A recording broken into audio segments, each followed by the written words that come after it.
Hello and welcome to the Easy Allies podcast in the middle of the month, July.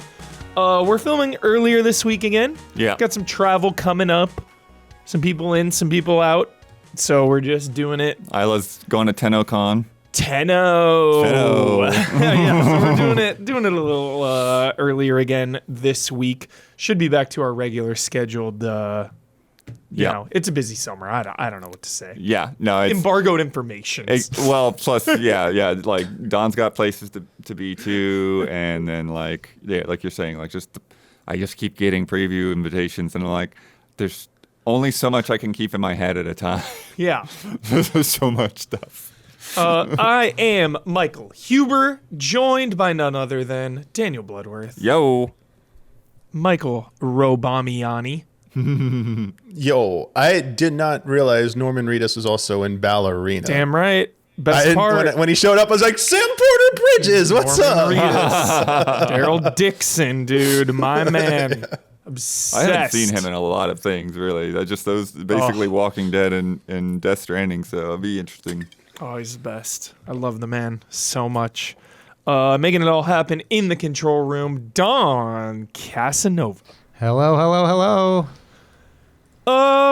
What is up, everyone? Yo, everyone, before we get into it, if you have not supported or if you support our Patreon, consider getting in there or boosting it to help us out. Yeah, honestly, like just we're feeling the squeeze right now. Yeah. So if you could help out, especially if you have not been a patron, because we don't want people to like constantly feel like they're doing everything. Yes. Jabwebs and Elthanis are insane.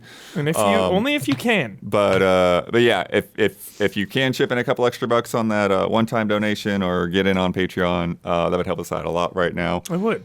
We got people that are billing us for things that we shouldn't even pay for. People that are like still charging us. No, like we canceled the tax that. Man That doesn't is coming happen to anymore. Collect. Well, taxes thankfully are long taken care of. But yeah, there's some other nonsense happening. It's just like we need cash. So. No doubt. So help us out, everybody. Yeah. I was on Wikipedia today, and it was the same thing. What's Wikipedia say today? Oh yeah, no, they do that. They're every once in a like, while. we need your $2.75. Wikipedia. They need the money. Yeah. So they don't get bought by someone evil and get turned to trash. Love Wikipedia. Yeah, like the rest of the internet. Shout out. Yep. Alrighty, everybody. But thank you so much, everyone. Yes, regardless of your support, thank you so much for joining and watching. Today we got a little recap of Bloodworth's trip. He was out of town. Yeah. I was in Krakow for I don't know 3 days, something like that. Very quick. Yeah, super so awesome. I can't talk to you about what I went there for, but I can talk to you about the things surrounding it. So. Yeah. I'm talking about a couple oldies, but a couple goodies. Re-releases. Yeah, they're oldies, but they're newies. Oldies also. but newies, Yeah. exactly. A couple of re-releases of Patapon and Tony Hawk. I've been playing those.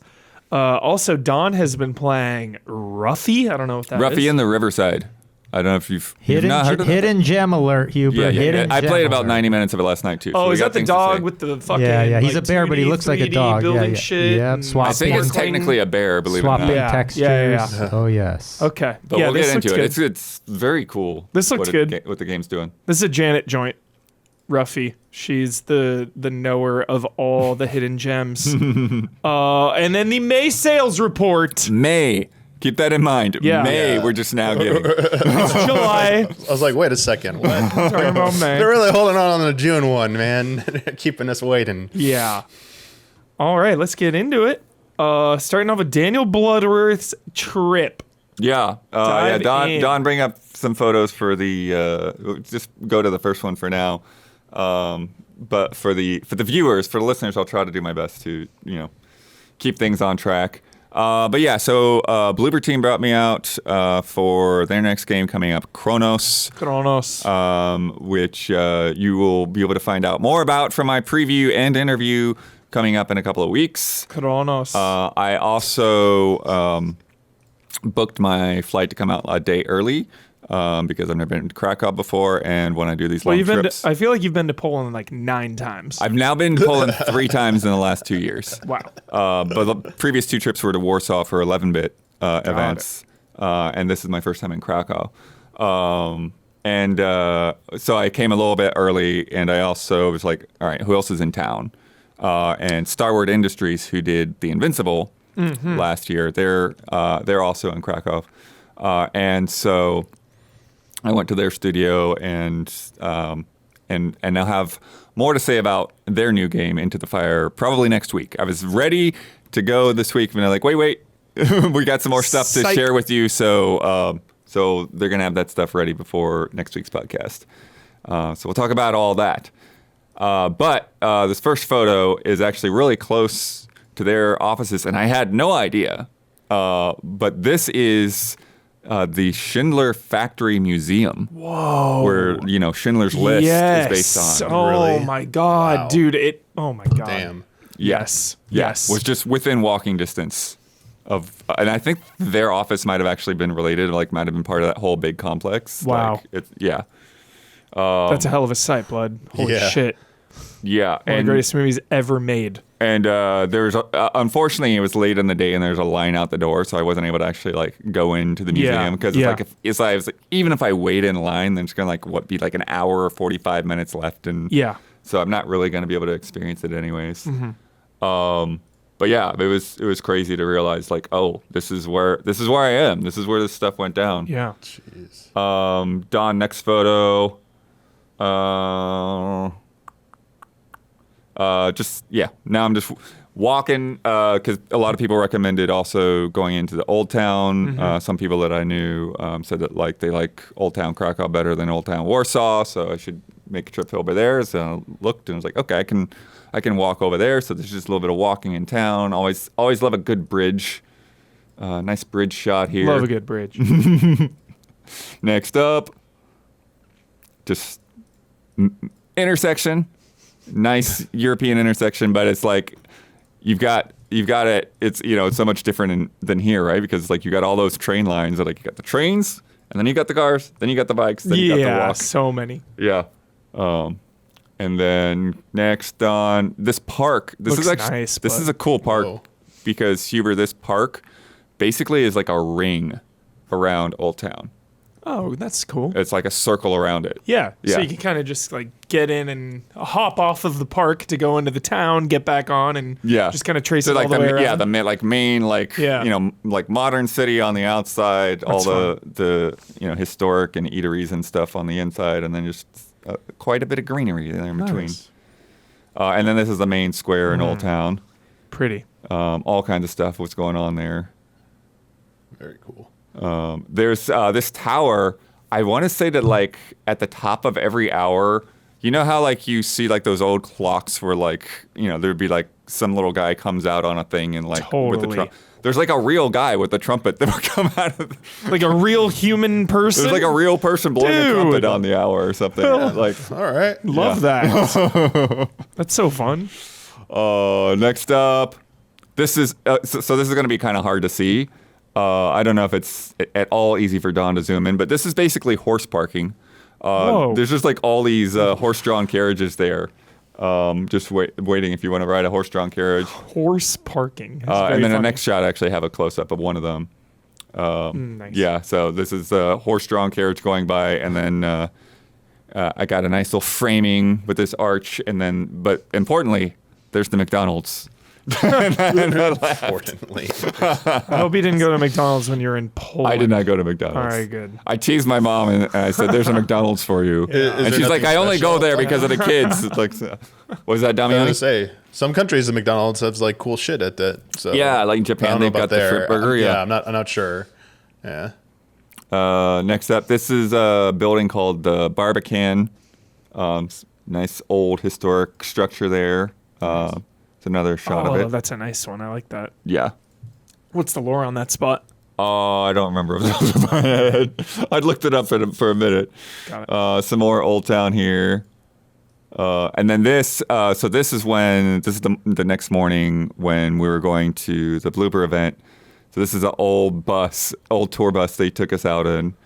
because the area that we were in and that Kronos is partially based on is a place called Nova Huta, which is this basically made to be this ideal communist city in opposition to Krakow.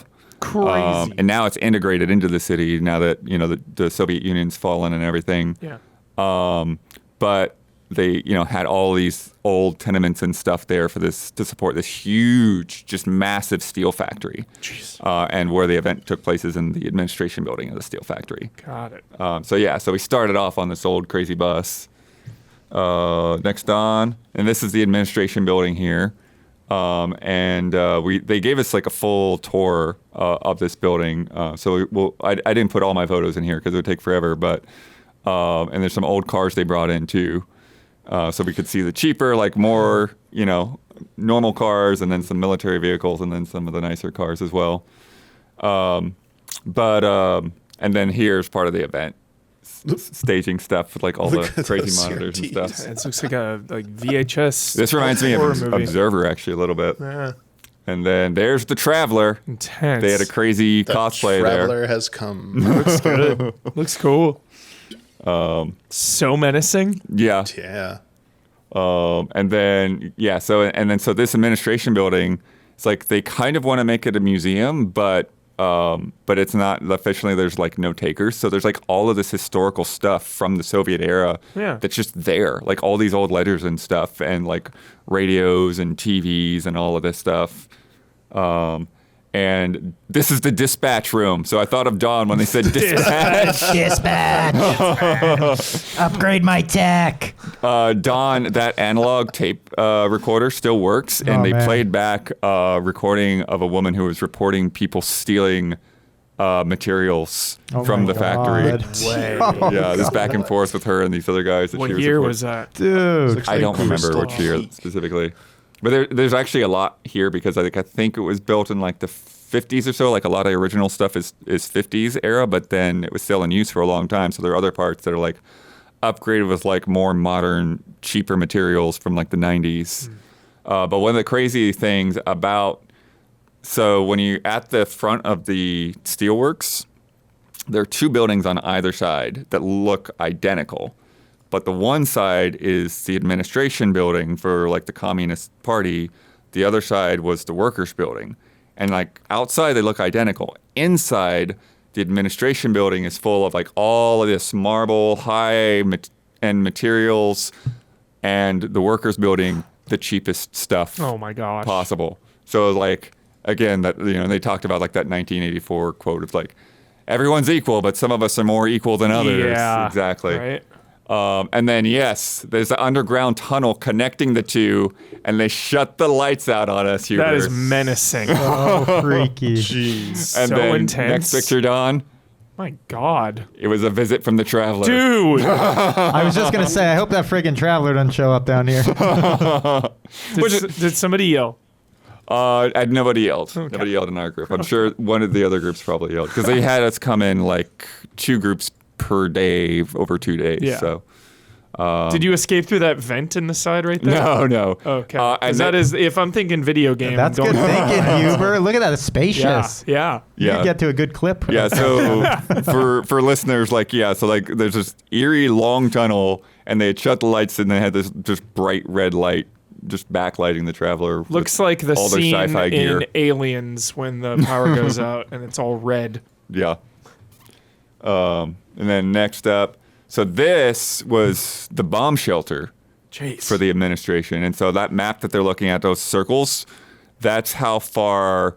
If those facilities got bombed, that's how far the chemicals would spread. Whoa. So the steel factory that we're in is in the top right corner where that big red circle is. And it's like Yeah. if they hit the ammonia for the steel production, So then that would gnarly. spread across that whole radius. Jeez.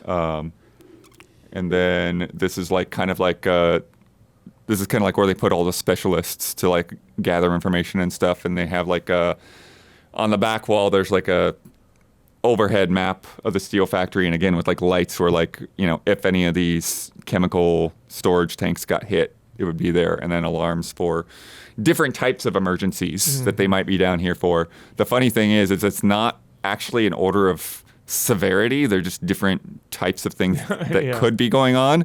The highest level 1 is like a workers' revolt. So that's my an indication of what the gosh. Soviets were actually afraid of the most. Workers revolt. Holy cow. And then there's some beds there. Oh, is this your hotel? Oh, okay. No, that's the bomb shelter still. I got it.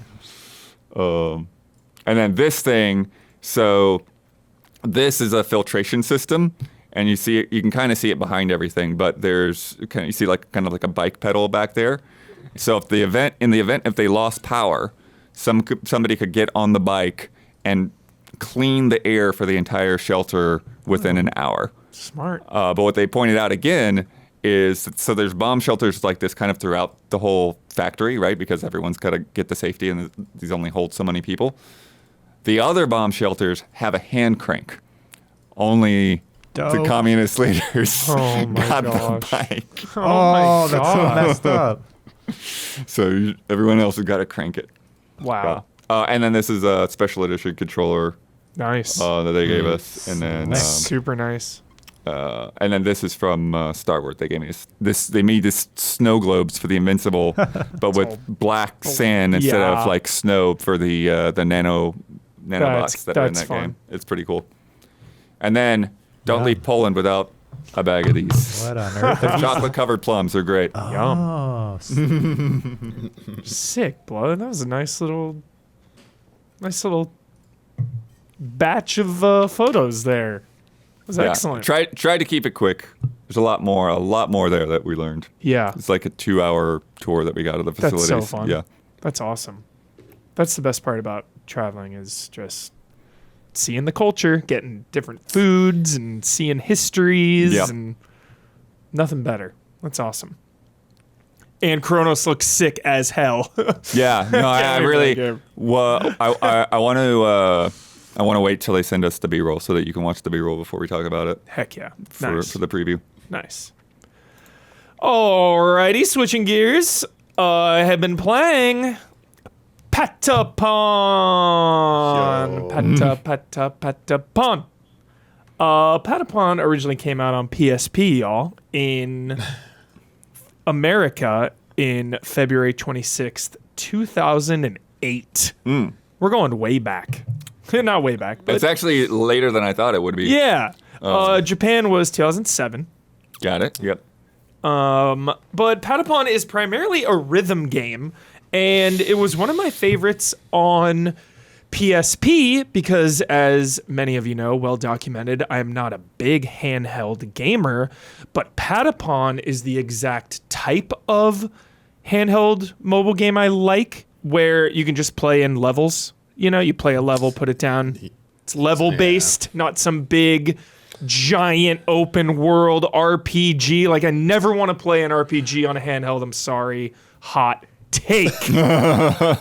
Yeah. Really? Yep. Too intense. Seemed a lot of people like to. I mean, yeah, that's your personal preference, but Yeah. a lot of people like playing JRPGs on the Definitely turn Totally. DS. Yeah. Totally. The 3DS and DS are seen as JRPG machines. Exactly. but Compromised. Open world. That's different though. Like they were like PS2 style JRPGs, Yeah. which weren't like Going from giant open world. Going from games. Dragon Quest 8 to Dragon Quest 9 is the biggest downgrade in RPG history. I'll Wait. go there. Yep. Oh, okay. Yeah. Okay. Ever. Okay. Biggest downgrade of all Some time. fighting words there. Yep, All yep. right, all Thanks, right. handhelds. We won't even get into the Dragon Quest 7 remake rumors, but go ahead. But that is neither here nor there because Patapon now is on Switch as well. You can still play it handheld.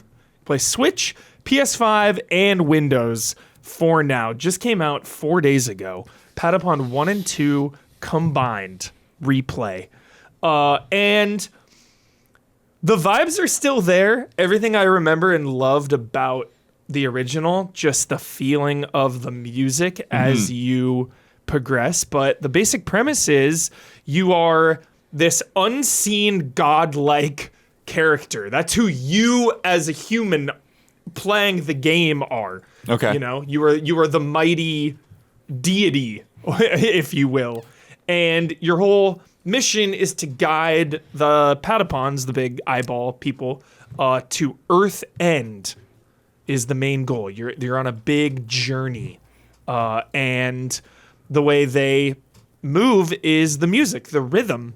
And you have your main banner Patapon, and that one is kind of like the center point of your army. Okay. So they all have to kind of be around that Patapon, the one with the banner. But basically, in Patapon 1, there's like 4 songs you get, and all of those are a 4-button input. So it'll be like square, square, square, circle is advance. Okay. Circle, circle, square, circle is attack. Got it. So you're attacking, this rogue faction that is coming after you. Not coming after you, but like it's basically just like 2 rival factions. It's the Patapons and like the Ziggurats or something. I forget the name of them. But yeah, each level you have to do different objectives where it'll be like, all right, in this level, the objective is to hunt creatures, and you're hunting creatures for meat. Other missions will be like boss fights where it's like, take out this giant dragon beast. The bosses are so intense. And then other missions will just be like, hey, progress through this hostile territory, and like the Ziggurat people will be like attacking you, you're attacking them. And then just balancing, when to advance, when to attack, and when to defend. Because sometimes if you attack too much and your banner Patapon is like in the back, your DPS is going to be lower. You're not going to be attacking at full strength. Okay. Some of your archers are also going to be like in the back. So it's about attacking, defending, and moving at the exact right time. All right. Now, we have it easy in 2025. Games are easier than they've ever been. They're more accessible. They're easy. Their checkpoints are chill. The level of communication is so much better now than it was. A game like clearly telling you what to do, or just like the ease of understanding games, I think, has just gotten so much better. Patapon 1, I'm like, there were many times when I was like, what the hell is actually going on? Like, where do I go? What do I do? The onboarding, the tutorial, not the best. Okay. Older game. So yeah, I was like dying at parts. I was getting stuck because you do have to, and it doesn't really tell you this, but you do have to sometimes go back to earlier levels to kind of grind up, to kind of find. Oh, okay. I had no idea. Yeah, exactly. Yeah. To kind of find food and weapons to equip your Patapons, because before each mission, you can have your 3 groups of Patapons. You have like your warriors, your like middle ranged spear ones, and then your very back bow and arrow ones. Yeah. All of them can be equipped with a weapon and an armor piece. You find those kind of scattered around. Oh, okay. Yeah, makes sense. Yep. You can summon. But I didn't realize that like you actually like outfitted individuals. Yeah. So like sometimes a rare weapon will drop. Like the other night I found like a big flaming red spear for one of my Patapons. That was awesome. You really feel that damage and defense bonus too. But yeah, I just like kept going through the levels normally, and then got to a boss and I died like 5 times. I was like, dude, I'm doing something wrong here. I got to go back. But then also on top of that is the combo system and the fever. So when you do successful rhythms, pata, pata, pata, pon, pa, pa, pa, pa, pa, pa, pa. It's you, then them, you, then them. The rhythm of the game. It's so addicting. So you'll do the input, then they'll go, then you go. But when you do enough in a row on rhythm, you'll go into a fever mode. And all of your troops are doing more damage. They're stronger. They're better. And when you miss a beat, you lose the fever meter. If you're in a boss fight or like in a battle and you lose that, you are punished. Right. You are hardcore punished. So there were times when I was doing extremely well, and then I would just like botch a rhythm during a key fight moment, and then like it all just fell apart. Like all my troops started dying. Like, yeah. Don't be checking your phone. Exactly. Don't do it, chat. Exactly. So Gotta stay and pay attention. yeah. So it is a more obscure and punishing experience than I remember from back in the day. Yeah, it's not just your cozy It's not walk in the park, right? It's not just your cozy walk in the park, feel the rhythm. It's like, no, you better get these rhythms right, or like you're gonna lose. And sometimes these levels actually go on for like a little closer to 10 minutes. So, mission failed 10 minutes back. That's what I mean about like older games. Right. Newer games respect your time more Okay, now. no. You gonna push I gotta back call on it out this? real quick. There is a special mission in Death Stranding 2. I knew he was gonna say that Death is Stranding. 45 minutes, Yeah. and if you cannot save or anything, Yeah. if you fail, you must start Sure. the whole thing over, and it's Sure. pass or fail. Great. Every other mission like it, there's like, oh, you're a little late, and I will give you Yeah. credit. No, it's like you failed. And I missed it. I missed it by 0.5 seconds, Huber. I was about to write an email That's to Kojima insane. personally, being like, F Damian, off, you asshole. Is that a optional or a required mission? No, it's required for the platinum trophy, but not required to beat the game. Exactly. Okay. Exactly. I was so angry. I was like, oh my God, I'm going to break something. It's dude. 0.5. It was like, do you it's better like- take it's a like picture of 5 that. seconds. I'm literally parking, disembarking, and I'm like, because you can get off the stupid thing multiple ways. I'm like, you better pick the fastest animation because it counts that time, you assholes. So it's like, I did it so perfectly. brutal. I'm like, the terminal's coming up. I'm hitting accept, like or turn in, and it says time's up, bro. Because it's like, I was like, That is devastating, dude. yeah, it still exists. Yeah, for sure. Of course. Only Sith seals and absolutes. I'm just speaking in general. The general design of games is more clear in 2025 than it was back then, is all I'm saying. So, yeah, you have a little home base as well. Robopon. This is in 2. Haven't gotten a chance to dive into 2 yet. And then I played 2 back in the day a little bit. Also, when you get back to home base, you can like give the Deku tree thing like a piece of meat, and that'll shoot out items. But you have to follow the tree's singing with your trumpet, so it'll be like bum bum bum, and then you're like bam bam bam. It's so jolly. The music in this game is insanely addicting and insanely good. And yeah, there's really I don't know what, like Pikmin maybe? Like I'm trying to think of a game similar to Patapon, and I just can never really think Yeah, of. I don't think Pikmin really is. Yeah, Pikmin's not even. It's like such a unique, awesome game that I really encourage everyone to play. So yeah, Patapon 1 and 2, it's out now. It is on the longer side. It's like 15 hours I looked up. Again, I was expecting easy breezy 5-hour game going through level, and it's like, no, apparently I'm grinding now. It's 15 hours. I've got to like upgrade my gear. Need some strategies. Yeah, so a little more hardcore than I initially remembered and expected. But yeah, this is 1 and 2, and there's also a third one that I never played ever. But this collection is 1 and 2.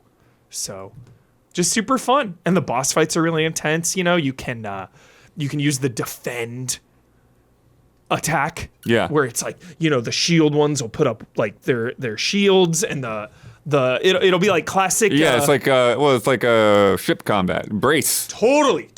It's like rearing up coming in, for an brace. attack. Exactly, Bloodworth. So yeah, Patapon. Freaking sick. Well received among critics, with multiple reviewers praising the art style of the Patapon tribe and the music. However, some of the reviewers criticized the repetitive nature of it and the lack of a pause You're just option. reading Wikipedia. Yeah. It's the context is key. What did people think in 2008? Isn't that interesting? Pause. That was a big thing. People still talking about that with like Elden Ring games nowadays. Wait, did they add a pause button for Nope. the replay? Nope. Why wouldn't they do that? Still no actually? pause. Why wouldn't they add a Yep. pause button for I this don't kind know. of game? That Creator's seems intent. like unnecessarily stressful. Dude. What the hell? It is. If ever a game needed a pause button. My Yeah. God. Yeah. And I get the repetitive criticism because it really is, especially in the first one, it really is just like Patapon. Yeah. It's like the game, the entire game. When you but stop there are, playing, is that just in your head? Yes. Yeah, for hours. Yes. That's funny. And like when you beat a level 2, they're like, they like do all these cool noises. It's so cute. I love it. The Zigatons is the Zigatons. The Zigatons. I knew Ziggurat wasn't right, but I didn't know what it would be. Zigatons. Patapon and Zigaton. So yeah, there it is. Patapon. Any comments, questions? Anyone gonna hop into Patapon? Little slice of history. I would definitely like to try it, but yeah, I'd have to maybe when we're hanging around here waiting for something to happen, we can download it or something. It's on Switch. You can still play portable. Nice. I want the other one, the Loco Roco is the other one. Even though, because it's like the music, it's not really rhythm based, but like the music is such an essential part of that game. And I always like think of unique PSP era games as Patapon and Loco Roco. And I did gameplay capture for Patapon 1 back at Game Trailers. I definitely tried it out. Remember, I think it was like Ryan Stevens was like enthralled with it. The one that I love, which is it's gotten some sequels and stuff, but it doesn't have like that same cult status that those two have, is Half Minute Hero. Oh my God, yes. So fun. I think Ryan Stevens was also supposed to that one. I think I was more obsessed than he was, honestly. Like, I was really, really loved that game. It was so crazy. Fun one. And then, of course, the designer of Patapon is doing Raditon. We all know that. They did a Kickstarter that's coming out down the line. So yeah, they're doing early access soon, spiritual but successor. it was just pushed back a little bit. So Yep. keep an eye out for when that early access will be ready. Super cool. Patapon, glad it's back. And I always just like to say, it is always very nice, this era that we live in, where older games are getting re-released. Again, it's just like constant. All these old games just keep coming out. It's so great. The list of $300 physical eBay games is shrinking down because the digital game, they're just coming out digitally.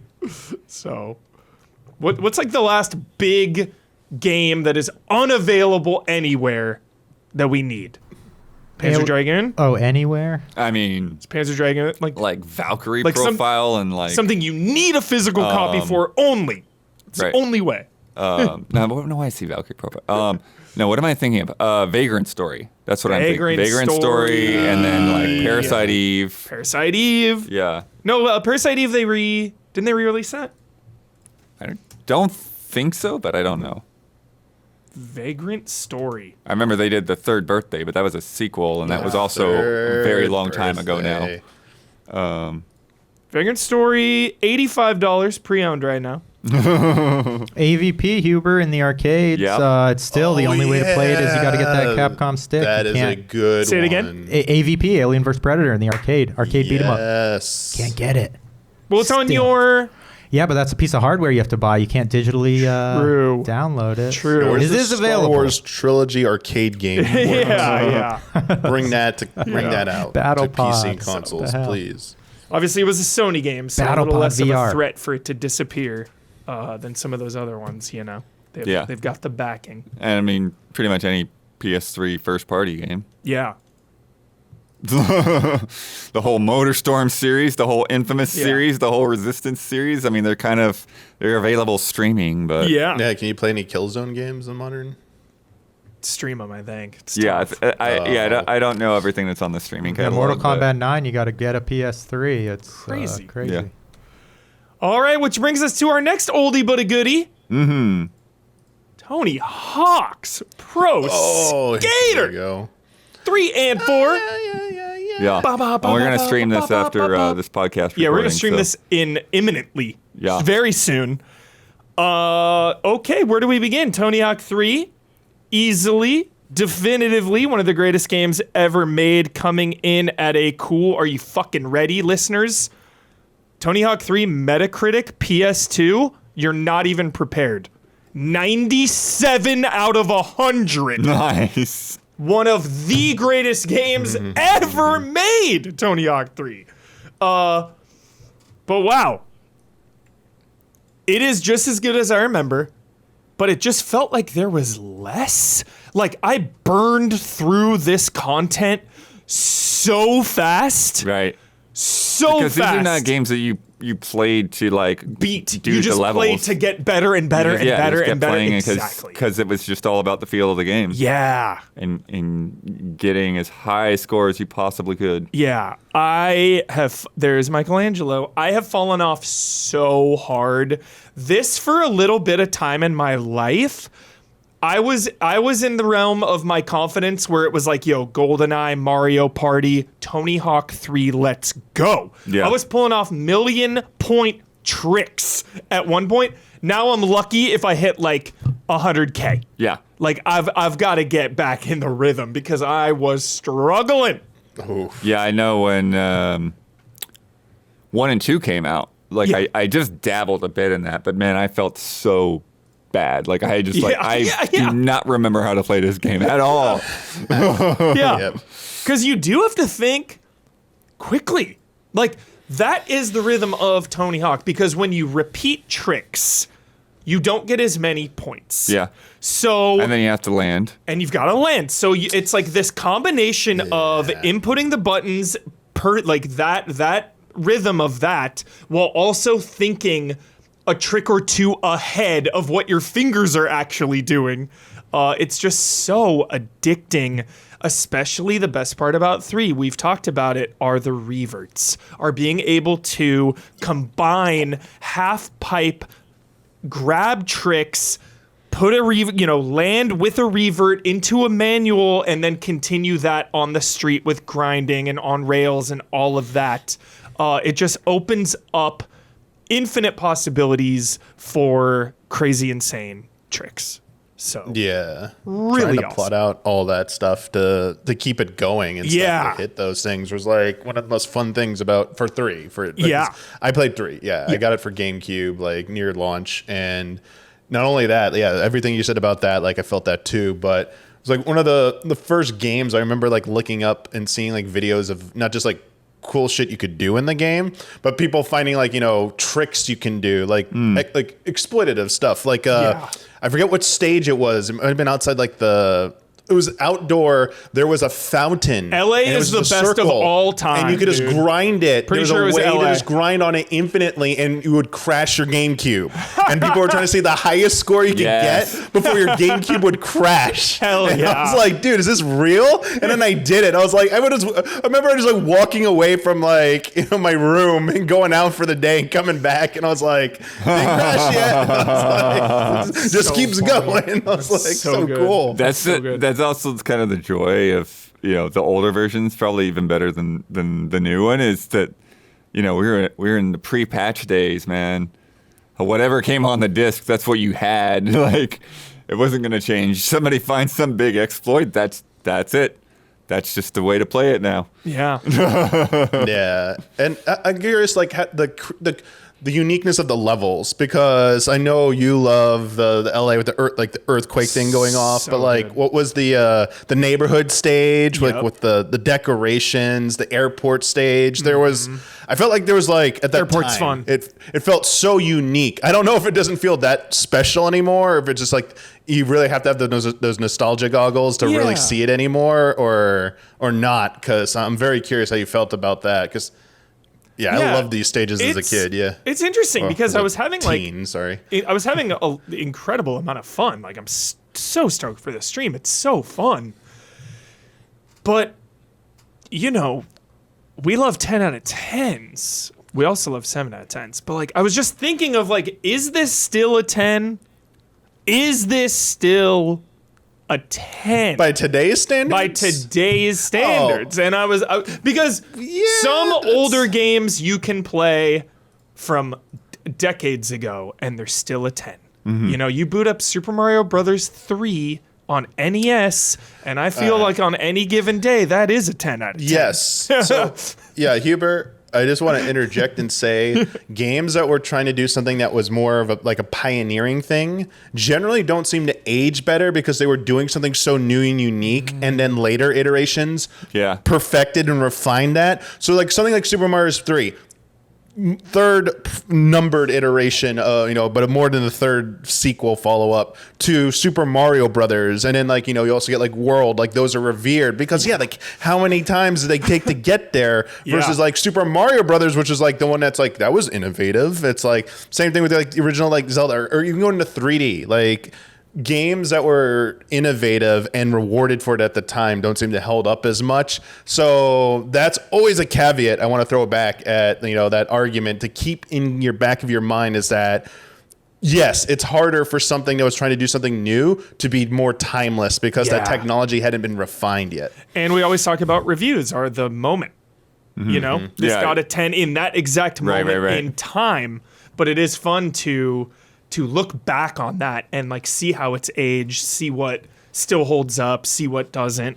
So yeah, well, the other thing too is they iterated on these so fast, right? Because what was the first Tony Hawk 99 or 2000, right? Oh and just by the time they got the 3, it was just a couple years later. Crazy. Tony Hawk 1, 99, Tony Hawk 2, 2000, Tony Hawk 3, 2001, Tony Hawk 4, 2001, yeah, because I was every 17 year. when this came out, yeah. Exactly, that's what Underground 03, Underground 2, 04, American Wasteland 05, it's just it's not by 3 in particular, it had not even been close to played out yet. It was just, here's more, here's better, we're ready for extra levels, Shout out to Neversoft.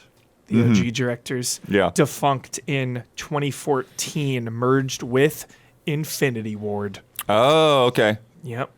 July 10th, 2014, 11 years ago. Neversoft. I knew they got pulled onto COD stuff, but I didn't realize the organization itself got folded in. That makes sense, because I haven't heard that name for a minute. I know, right? Yeah. It's not wild. Yeah.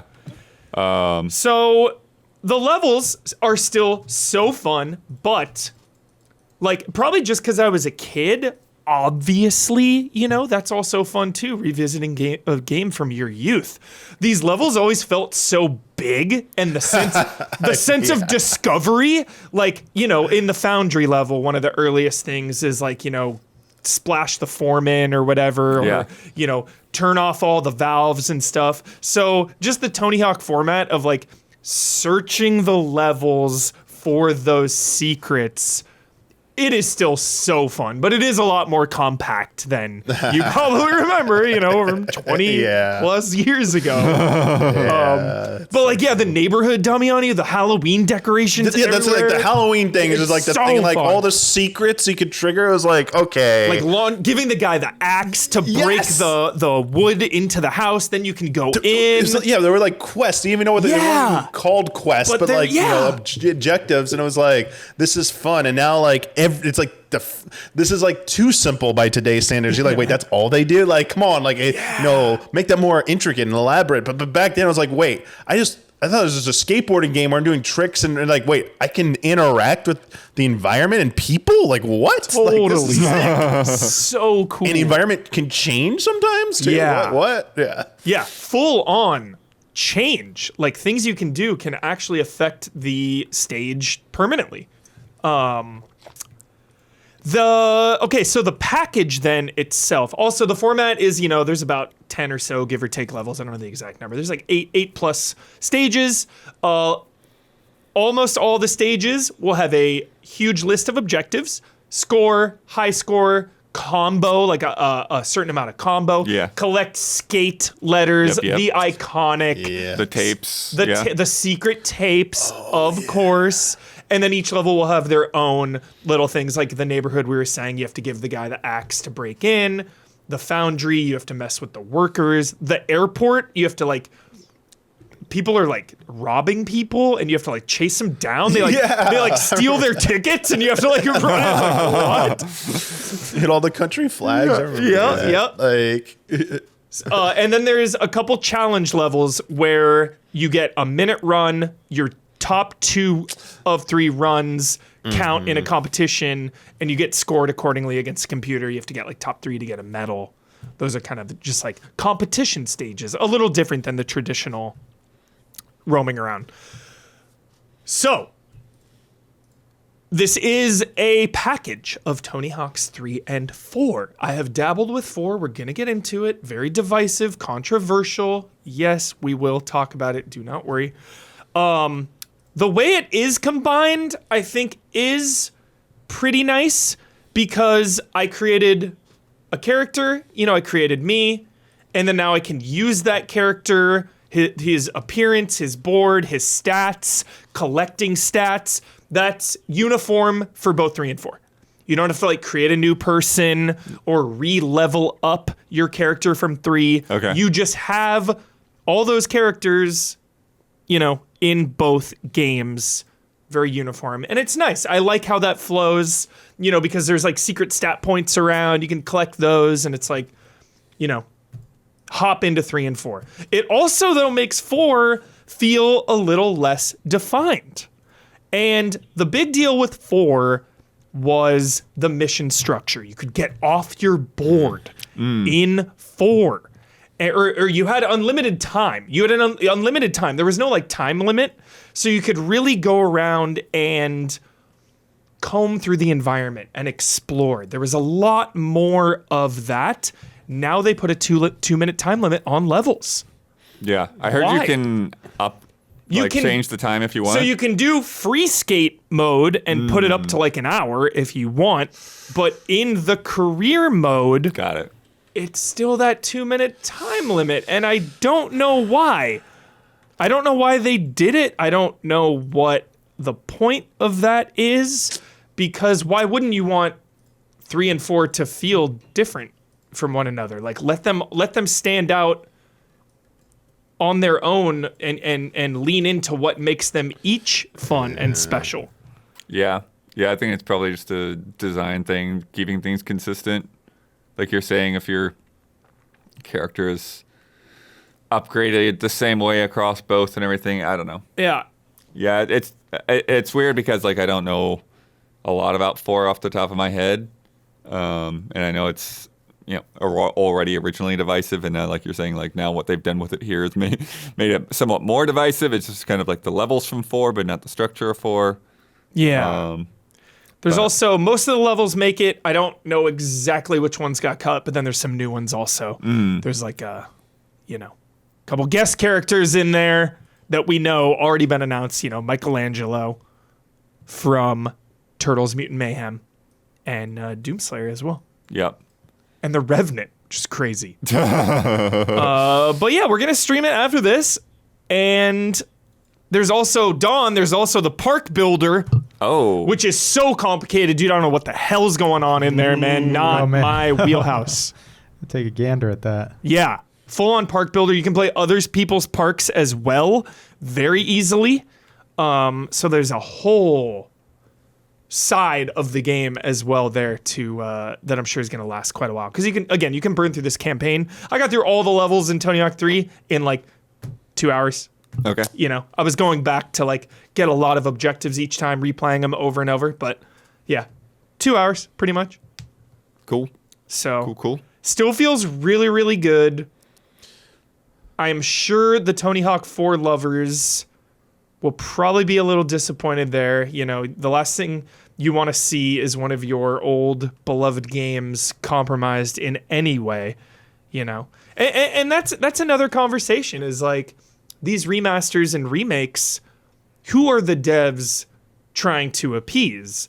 Right. The veteran lovers of the franchise that are leaning into the nostalgia, or a brand new audience that has never played Tony Hawk. Finding that balance must be a nightmare. Like, Yeah. who then do you get the want- person that like they want to catch up and they don't even realize that like no, this isn't actually what the game was like. Yeah. And so they just pick up whatever's it's Tony Hawk 3 and 4. Cool. I'm playing Tony Hawk 3 and 4. It's like no, you're playing this game, which is kind of its own hybrid weird thing. Yep. So yeah, it is. It feels definitely a little different. But all the all the tricks and all the foundation of that all still feels excellent. Nice. So, yeah, we'll stream it. Here. Yeah. I have a self-correction. I think I said earlier I attributed the quote to 1984 instead of Animal Farm. Animal Farm. I get those mixed up in my head sometimes. Yes. So, even though I'm thinking the right one in my head, I say the wrong name, that kind of thing, right? Yeah. All right, everybody. Tony Hawk, it's back. I'm nervous about the music on stream. That's going to be a bummer. Yeah, we'll have to shut off music. Good music in there. Classics. All right. Dawn and Bloodworth have been playing Ruffy and the Riverside. Yeah, I just popped into the beginning last night. This is some Damiani bait. Like 90 minutes or so. Yeah, this is a 3D platformer. Yep. With some very, very cool mechanics. It definitely reminds me quite a bit of like a Banjo-Kazooie kind of game. Oh, this is what Don was streaming. Yeah. I watched a little bit of it. Yeah, I was like, where did this game come from? Yeah, no, I first found out about it last year when I was booking Gamescom stuff. But yeah, Don, you get in here because you've been playing more of it. Yeah, this game grabbed Bloods and I's attention, I think simultaneously when I forget where was that we saw the first trailer. Maybe you showed it to me. I don't know. Yeah, I don't remember seeing like a specific like first trailer moment so much as a like I said when I was going through booking those appointments. Maybe I just remember when you first showed it to me, and yeah, it just grabbed me right away. The graphical style, obviously.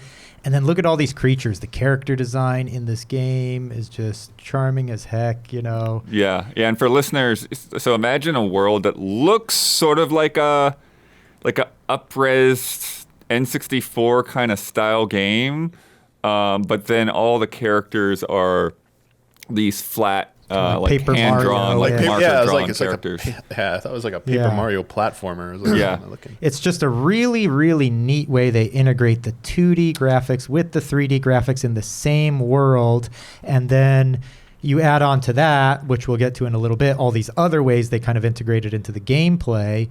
But, and then it's just really vibrant and bright looking, and then you throw in this swapping ability, which is kind of central to the gameplay, which you're starting to see here for our listeners, where Ruffy has the ability to basically you hold down the R1 and you target things with a reticle, and there's all sorts of different sort of textures or things that you can copy, and then hold down R2 and you can target something and kind of swap on that texture or effect onto this other object. Yeah, and so the very first thing they start you with, which I think is even in the trailers was sort of the introductory idea, is taking a vine texture and then swapping that onto a waterfall, and now you can climb the waterfall, essentially. Yeah, I remember seeing a trailer for it a little while ago, and I was like stoked, and then it looked really puzzle heavy. Yeah, there's a lot of puzzles throughout. Yes. There are, so there's these like things in the wall, sort of like Mario Odyssey, where you can kind of like flip into like a little 2D world. And this one, like you have to figure out how to like burn the tree. So you have to find a fire source somewhere and like swap the water with fire. Yeah, this is giving me anxiety. Yeah, this one is one that I had solved, but still didn't really understand why I solved it. Look at the creature that's hosting this too. He's like this shady-looking crow.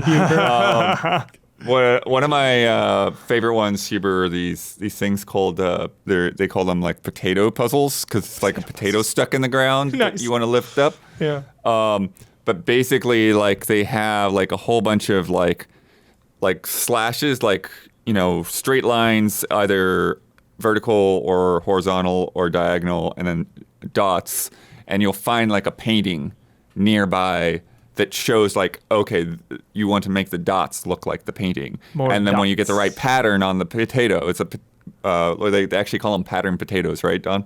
I think so. When you get the right pattern, then the potato lifts up and you get the collectible. And the really crazy thing about that collectible, though, Huber, is that those collectibles that you get allow you to draw your own textures for the game. So now you can edit the waterfall texture and make that waterfall look like whatever you want. So if you really wanted to get into it, like you could change the entire art style of this game. That's wild. Once you get enough collectibles. Wow. That's really, really cool. Man. That's so cool.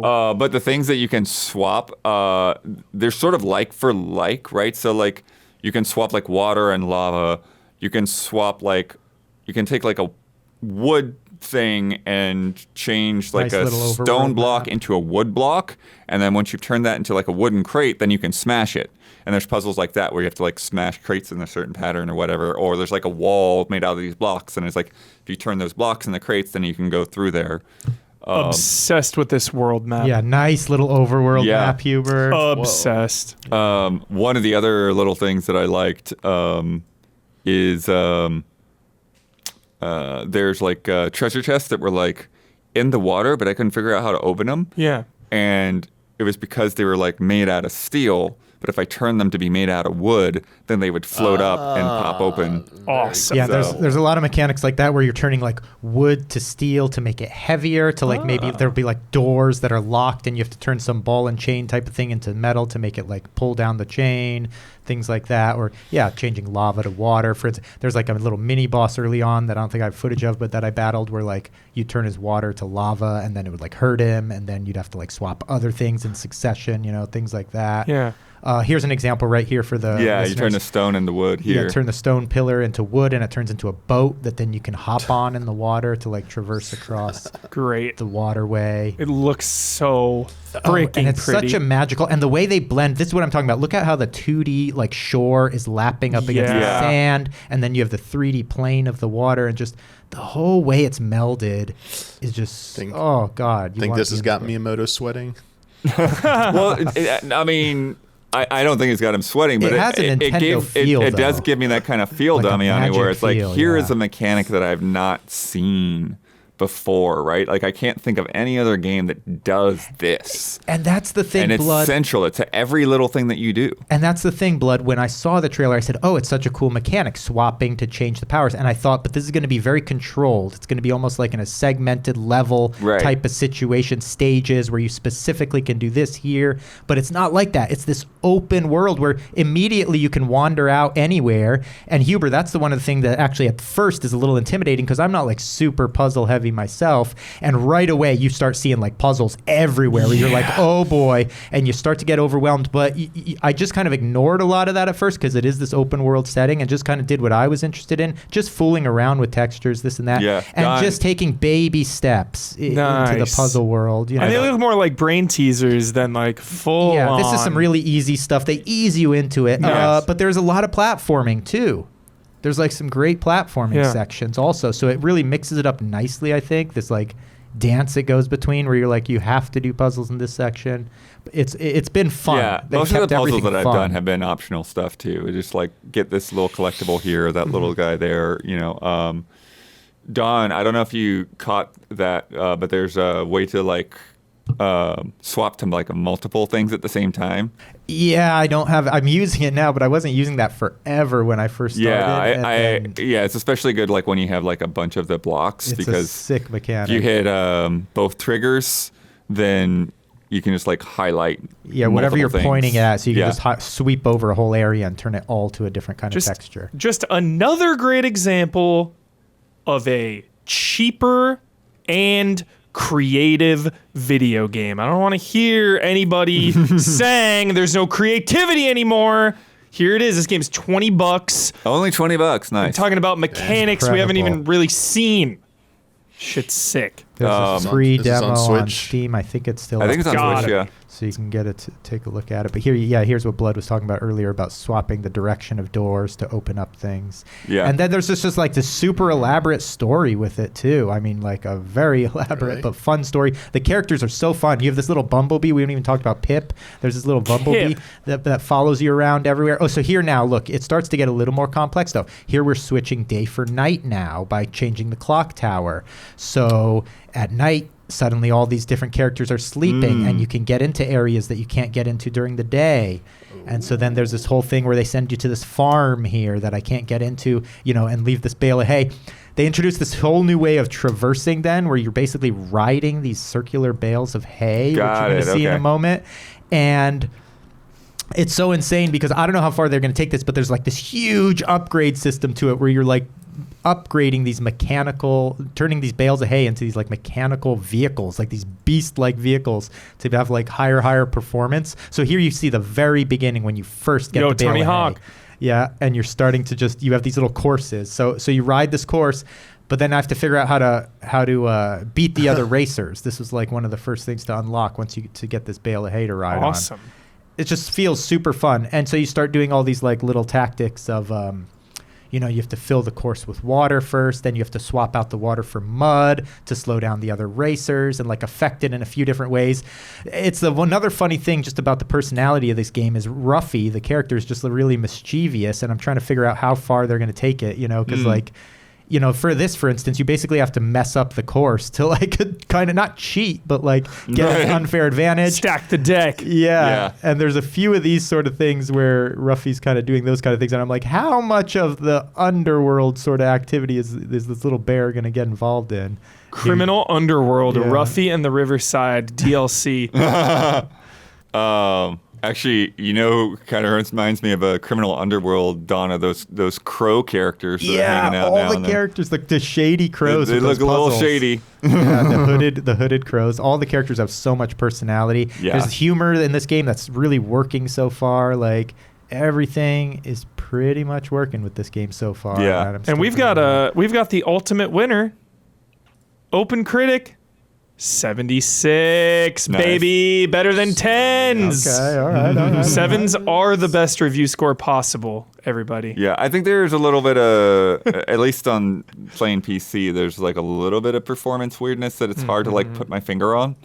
So it's like sort of like it's at 60, but then it's a little shaky here and there.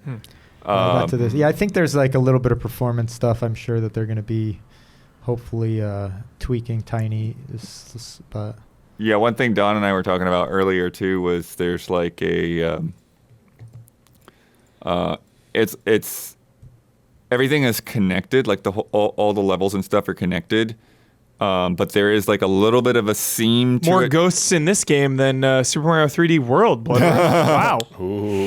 So like if you like sometimes like when you Odyssey. approach sometimes when you approach like you're like walking towards the beach or whatever, like it'll look like you're walking to an open area, but then it'll like there'll be like this little mini load. It's like, oh, okay, now I'm from this level to that level. Got it. Or like there'll be like these caves where like you just see like blackness, and then when you walk up towards the cave, then you'll see the inside of the cave. Got it. Little things like that to kind of manage. Cool. Like the level of detail and stuff that's there. But yeah, it is on PC, Xbox, Switch, PlayStation, all of it. All of it. Everyone can play. Yeah. $20. definitely recommend it. Having a lot of fun with it so far. Awesome. That's good to hear. Yeah. And the other thing too is like sort of what Don was saying, you can kind of like wander around and do some of that optional like non-story stuff like as much as you want. Because like they're like, oh yeah, go talk to this guy at the head of town. I'm like, no, I'm gonna go over here. I'm gonna go over there. I'm like, Yeah. And then there's of course like then the story is like, oh, we've got these special artifacts. Like go into this room to see this thing that's been Already hidden in the did it. cave. Yeah. And it's like, oh, I was in there earlier. I was trying to figure out what that thing was. It's like Pirate Yakuza. Any Yakuza game. It's like here's 2 hours of story. Now do 30 hours of side quests. Yeah, totally. There's a lot And then of that. you get to a point where you do so much and you get a trophy for doing side quests, and it's like, what's the main story? Question mark. That's a good trophy. Are gold coins the most satisfying thing to pick up in a video game? They can be pretty good. I don't know about most satisfying, but Gosh, what was the a staple. what was the portable Mario Brother game where where it had all the gold coin powers? Oh. 6 You stolen mean New coins? Super Mario Brothers? No. it was New Super Mario Brothers 2, I Yes. think. Yeah. Yeah. Oh my too, god, yeah. all the gold coin powers. Huber, you want to talk about dopamine? Dopamine. Just everything is That gold was the coins best in that economy game. in a Mario Blue game. coins in Super Mario 64. Hitting that switch, Oh Yeah. yes. getting them, I was like, Just so classic. Oh yes. All right. Ruffy and the Riverside. Hyped on that now, guys. Shit. Too many games. We've got more to come, but if you have been enjoying this show, take a moment to like and subscribe, ring that bell, especially on patreon.com/easyallies. It'll really, really help us out during these times. Also, if you want to sponsor this podcast and put your name right here in this space, get in touch. You can email us at info@easyallies.com, and we'll get you all of the details. So, yeah. Patreon.com. Also right here on Twitch. Subs and whatnot. Yeah. All right, Bloodworth, it is time for the Better Late Than Never May sales report. Yeah. So I think we will actually have June's for next week. That's how crazy the timing on these has come. So no official Circana Switch 2 numbers yet. But yeah, this is from Matt Pescatella. US dollar sales in May. Total spending on video game hardware, content, and accessories grew 1% compared to a year ago to $4.1 billion. Year-to-date spending, though, finished 6% behind 2024. And then May 2025 hardware fell 13% compared to a year ago to $172 million. Switch spending fell 44% year on year as everyone's waiting it out. Yeah. PS5 up 3%. And Xbox. A lot of those Xboxers jump and ship to down PlayStation. 30%. Yeah. Wow. Compared to last May. Yikes. Wow. So yeah. I mean, in the last year, there's Yikes. been a lot of bad press for Xbox. Yeah. Yeah, there's been a lot of back and forth, a lot of Xbox. craziness for Yeah. sure.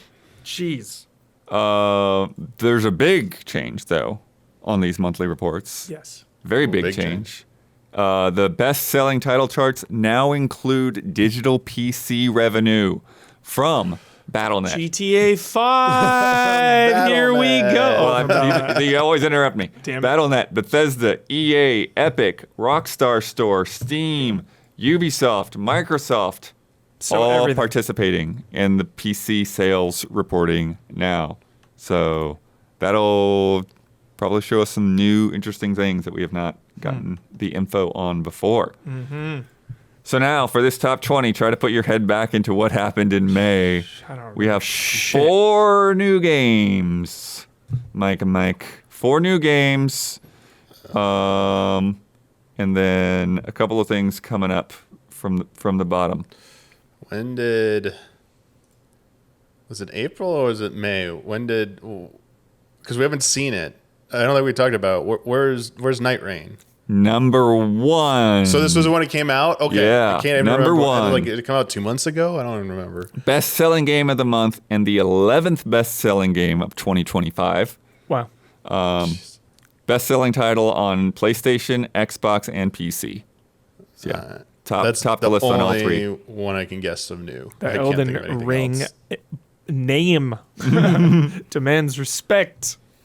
We got one more that Huber should probably be thinking of. Ooh. And then the other Mario Party. Nope. No, that what? I don't know. New game. New game. New game that you were playing in May. New game I was playing in Big May. franchise. Big franchise. And then we've got we got one of your sports games and we got one of your collections. Pirate Yakuza, Words. Assassin's Creed. Those are some big ones. Wouldn't it be baseball? Because that would have already happened. Big sports. I have In May? no clue. Mm-hmm. Too long ago, Blood. Too long. Okay, number 2, It's a lifetime ago. Doom: The Dark Ages. Wait, that came out in May? My God. It feels Feels like it okay. came 6 months ago. Yeah, I was it feels wait, like what? last So much year. has happened every day. What's oh my going God. on? Yeah. Holy crap. Down at 15, F125. Oh, Yo, okay. see that movie? F1. It's a 10 out of 10. Dude, that F1. soundtrack- okay, I haven't seen it. I'm just nonstop Dude. listening to the soundtrack right now. It's so good. What? Just the soundtrack. I'm just talking about the I'm soundtrack. sure that's going to get a boost. Yeah. Do you the see it in movie. IMAX? I heard you got to see it in IMAX. I saw it in the RPX. It's like not an IMAX, but it's like massive. All right. So I know. I right. missed Dude, out. do you 'Cause see the- movies are real in the quick, real IMAX quick. only now for like a week. Are you going to see like a year pre-advance sales for the Odyssey IMAX tickets go on sale Thursday? Sorry, real year quick. in advance. They're selling them a year in advance for a movie for the IMAX screenings. That's shit. insane. Holy What are you doing, Christopher Nolan? I would never do it. I would never do it. Wow. I'll probably buy them. Anyway, honestly. sorry. I just had to laugh at that. Yeah. 19th place, we had Capcom Fighting Collection 2. Nice. Yeah. Oh, Power Stone yeah. hype. Wait, that came out in May? Mm-hmm. Ugh. Came out I was like, didn't it come out 6 months ago? And then we got one fun one coming up from the bottom.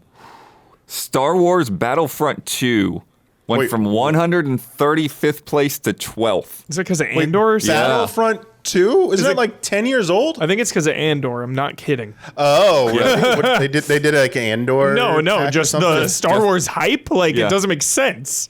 Wait, what? Yeah, that's all it is. It's just Star Wars What hype. Andor affect Battlefront? Because everyone just wanted to shoot fucking Imperial scum, dude. Let's go. Yeah, 2017 game. 2017. That game came yeah, out. but that one, that's interesting. Also, didn't somebody stream it and it blew up? Something went down. I remember Was there a seeing TikTok that. about it? Yeah, I remember someone was streaming and the Andor hype. Yeah, Ranked 5th on PC storefronts. so wild. Yep. And then we got some of the usual suspects. We still got a few newer things from earlier this year hanging out in there. Anything you're curious to see if is in there?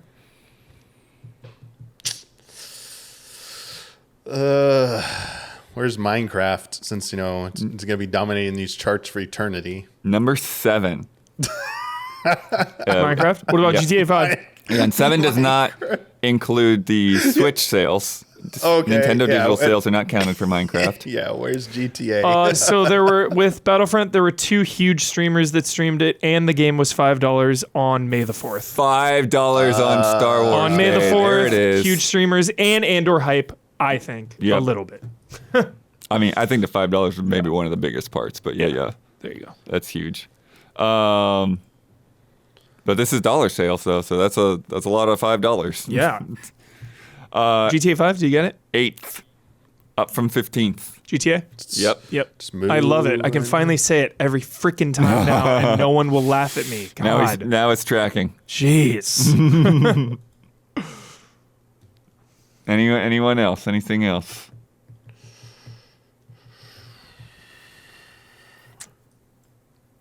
All right. Like Kazan No. or like Lies of P. No. Liza P might come back up with the Yeah, DLC, but that was June. Okay. Oh wait, so is Mario Kart 8 now totally gone? That's history. Mario Kart 8 It's been is gone for a while. And so It's not popped back resurfaced? up in times, but yeah. Yeah.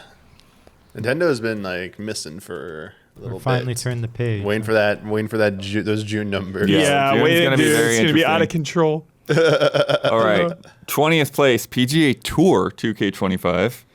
19th, Capcom Fighting Collection 2. 18th, WWE. 17th, Last of Us Part 2, still in there. 16th, Helldivers 2 came back up. Oh yeah, they had some big DLC, some like Earth shit. 15th is F1. 14th, Red Dead Redemption 2. Nice, 13th, Split Fiction, still hanging in there. nice. 12th, Battlefront. 11th, Assassin's Creed Shadows. 10th, EA Sports FC 25. 9th, NBA 2K25, holding on to that 9th spot from last month. 8th is GTA. 7th is Minecraft. 6th is MLB The Show. 5th is Call of Duty Black Ops 6. 4th, The Elder Scrolls 4 Oblivion Remastered. Of course. Still juggernaut. It's actually like really high on the full year as well. I Man. think it's like second place or something. It's Insane. insane. My favorite. I always need to look at the achievements percentages. I wonder how many people beat that. Oh. Like finished That's the a lot, game. yeah. I wonder. Third, still riding high on that PlayStation release. Forza Horizon 5. The only Forza now. Right. Yeah, unfortunately. And then Doom and then Night Rain. Wild. So, isn't it crazy that like Night Rain actually took off?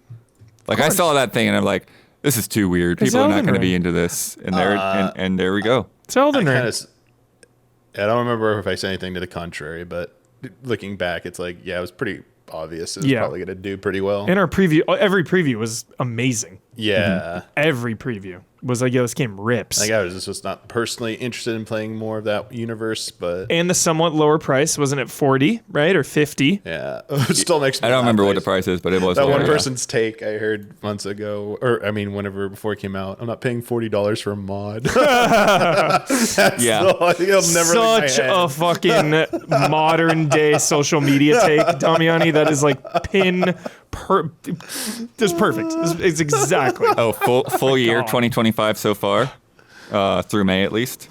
Number 1 is Monster Hunter Wilds. Number 2 is Elder Scrolls 4. Number 3 is Assassin's Creed Shadows. Nice. 3 all year. For And number 2, Elder Scrolls 4 Oblivion. wild. It was wild. All right. Holy moly. 3 was Assassins. Number 1 was Monster Hunter. Monster Hunter. Yeah. Wow. Monster Hunter. Damn. So interesting. It's just so fucking interesting. Because, like, Monster Hunter comes out, we all liked it. I fell off immediately. But, like, I saw that a lot of the community fell off, too. They were just going through Yeah. slower content drops that, you know, and the PC version was For botched. Wilds? Yeah. But there's still people complaining. The So a latest lot of update everyone botched more stuff. Yeah, it's just so wild, you know. But I guess because it is the number 1 selling game, that means more people have it. So naturally, there will be more noise. Right. It's just fun to analyze all the numbers and Split Fiction, 8th best-selling game of the year so far. heck yeah, That's so crazy. that is so good cool. story. Yeah. And we're A good win. for the end of the year. halfway through the year basically. So Yeah. This is 5 months in, yeah, but we're close. holding strong. Split Fiction, get it. All right, Bloodworth, thank you for that. That was so fun as always. It's so freaking good. What? Before that, You want me to read this? also this week, Oh, wait. Oh, shit. Peak. Sorry. Speaking of sales, totally missed Peak it. sold 5 million copies in Dude, less than a Peak. month. Peak is so hype. I want to play more Wasn't- Peak. Can we It's- play more Peak? Dude, this makes me feel so good because like Aggro Crab and Landfall together made this game, right? They were struggling at times. Like there were plenty of times where like, hey, if anyone can help out and stuff, you know. I think Another Crab's Treasure was so good, Blood. yeah, it's and such a good game. It feels like it was so underappreciated. That Yeah. game was so sick. Like I think it did okay, but they definitely needed some more boost in there. Yeah. Boost. So it's crazy to see Peak take off like that. Sad news, No. annoying news. No. Speed Hunters, the car culture and Need for Speed community site, is shutting down after 17 years after EA has decided to pull their funding. According to photojournalist Matthew Everingham, quote, Speed Hunters is on ice. EA shelved Need for Speed, and that means no more funding for the site. Grateful for everything, the trips, the stories, the lifelong mates. Earlier this year, EA had said that the next Need for Speed was put on hold while Criterion helps with Battlefield. And That, I guess, makes... And let's see if they According ever to come this, back from that. it doesn't sound like it's coming back anytime soon. Yeah, because what's the target thing for that new Battlefield? 100 million. 100 Where's million. the Dr. Evil? 100 What the heck, dollars. It's like, come on. So the last one I really, really liked, Unbound. Need Yeah. for Speed Unbound was I didn't play it great. as much as I should Yeah, have. people but are pretty yeah. high on Unbound. Yeah, they've started to return to form, right? Or Really, close really to, positive yeah. reviews, Damiani, yes. PC version, as always, a little botched. That's I just feel like that's always the case. With games, it's so weird. Sales were down 64% compared to the last Compared one. to Heat? Yeah. And he was not. Or, yeah, was it I think it was Heat Heat was the last one? before that. Yeah. Yeah, it's so. And what sucks too is that like, yeah, now like they've gotten rid of dirt. So EA just like keeps buying all these racing game developers and then either shuttering them or moving them on to Need for Speed, and now Need for Speed's not anymore a thing. So like all we got out of EA now is F1. I mean, they're just And F1 is hype right now, so It it's is, such a business but it's move. a very specific. Like, we live in the F1. F1 and Need for Speed are polar opposites. Exactly, Hubert. but F1 playing is like a job. Exactly, but we live in a time right now where way more people are watching F1. Movies are being made about F1 versus 10, 15, 20 years ago where it was Fast and the Furious, street racing, JDM, Euro stuff. Now it's fucking F1 all the way. So to me... Yeah, I guess you can equate that. Yeah. But, like, yeah, I think sales-wise, it's just indicative that EA maybe is betting on one or two. Sports and Battlefield is what the read seems to be in the room. I would be worried about even F1's future because, it's not selling if it doesn't sell well enough. It's like Battlefield and sports, like their core sports, and then let me refine like Madden. It's like it's gonna be like Madden and college football. Watch, they'll just like do those, and they'll keep getting away with like not updating those games properly. I want to see college football's reception this year. I'm not interested in playing it. I want to see if it follows the Madden pattern, where like the last few years they've been like one of the few times you can use the lazy dev argument, because that's the biggest red flags is when people use that for people in the know. But this is the time where it's appropriate to use it based on what you see from Madden, like each year's Maddens. It's like, what are they doing, man? They're just cashing in. So funny. I also think too that Forza Horizon been knocking out of the park and doing a lot of the stuff that you would expect out of a Need for Speed game. Absolutely. Great take. So, Yep. but it's crazy because again, like I talked to dudes at EA that like pretty much specifically sacrificed Burnout for Need for Speed. Like once those guys started making Need for Speed, they were like, oh yeah, like Burnout, is nothing compared to the numbers we get out of Need for Speed, the sales numbers and stuff. And that was like one of their top franchises for years and years and years. Yeah. Even when it was bad. Oh, totally. Yeah, now it's just like, okay, now you can't make a good one, so Yeah. it's annoying. The original MS-DOS. The Need for Speed 94. Blood, how wild is that? The Need for Speed 1, 1994. The first thing that I played DOS. before that was Test Drive, 87 on Commodore 64. Wow. Test Drive. Hey, Don, did you know this? What? The original Need for Speed in 94, it debuted originally on 3DO. Whoa. That was the That's first version of a Need for Speed game, wait, was 3DO. So it was on PlayStation 1 then, right? So the 3DO version was 94, the Yeah. DOS version was 95, and then the PlayStation version was 96. Got it. I remember getting that PlayStation version in 96. It was so sick. Yeah. So sick. Awesome. You will no longer be able to purchase Nintendo Switch vouchers after January 30th, 2026. Greedy Nintendo. I don't think it's that so much, but the voucher 2-packs. Switch one. All these little things are adding up. Hang on. Just let people keep buying them. The voucher 2-packs cost about $100, which would save you, roughly 10 to $20 per game, depending on the game. But they are only for eligible games, mostly first party. But I think I think it has more to do with the fact that like the Switch is sunsetting, and so it's like, okay, through the beginning of next year you can keep getting these things, and you can actually use them for a year after you buy them. Okay. But I'm curious to see what they will do Are with the those Switch 2. Switch 1 games ever go on sale, though? So, like, they kill vouchers for Switch 1, and then their games keep going up in price, so... I mean, they go on sale. They don't go on $5 sales, but they go on sale.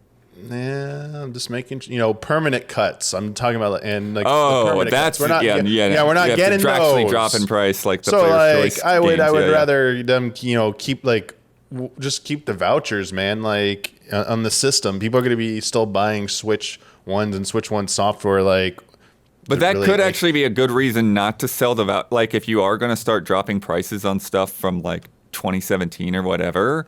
And like then the vouchers don't make sense because now you spent more on the voucher than the games cost. So that actually could be an indication, Damiani, that they might start dropping like Mario Odyssey to like $40 or $50 rather than $60. I'm here just like disbelief. Disbelief. But that voucher, Not LA like Confidential. What's the worth Rockstar of that game? voucher is The just such a disbelief. narrow margin. Eleanor. Yeah. Eleanor, thank you. Disbelief.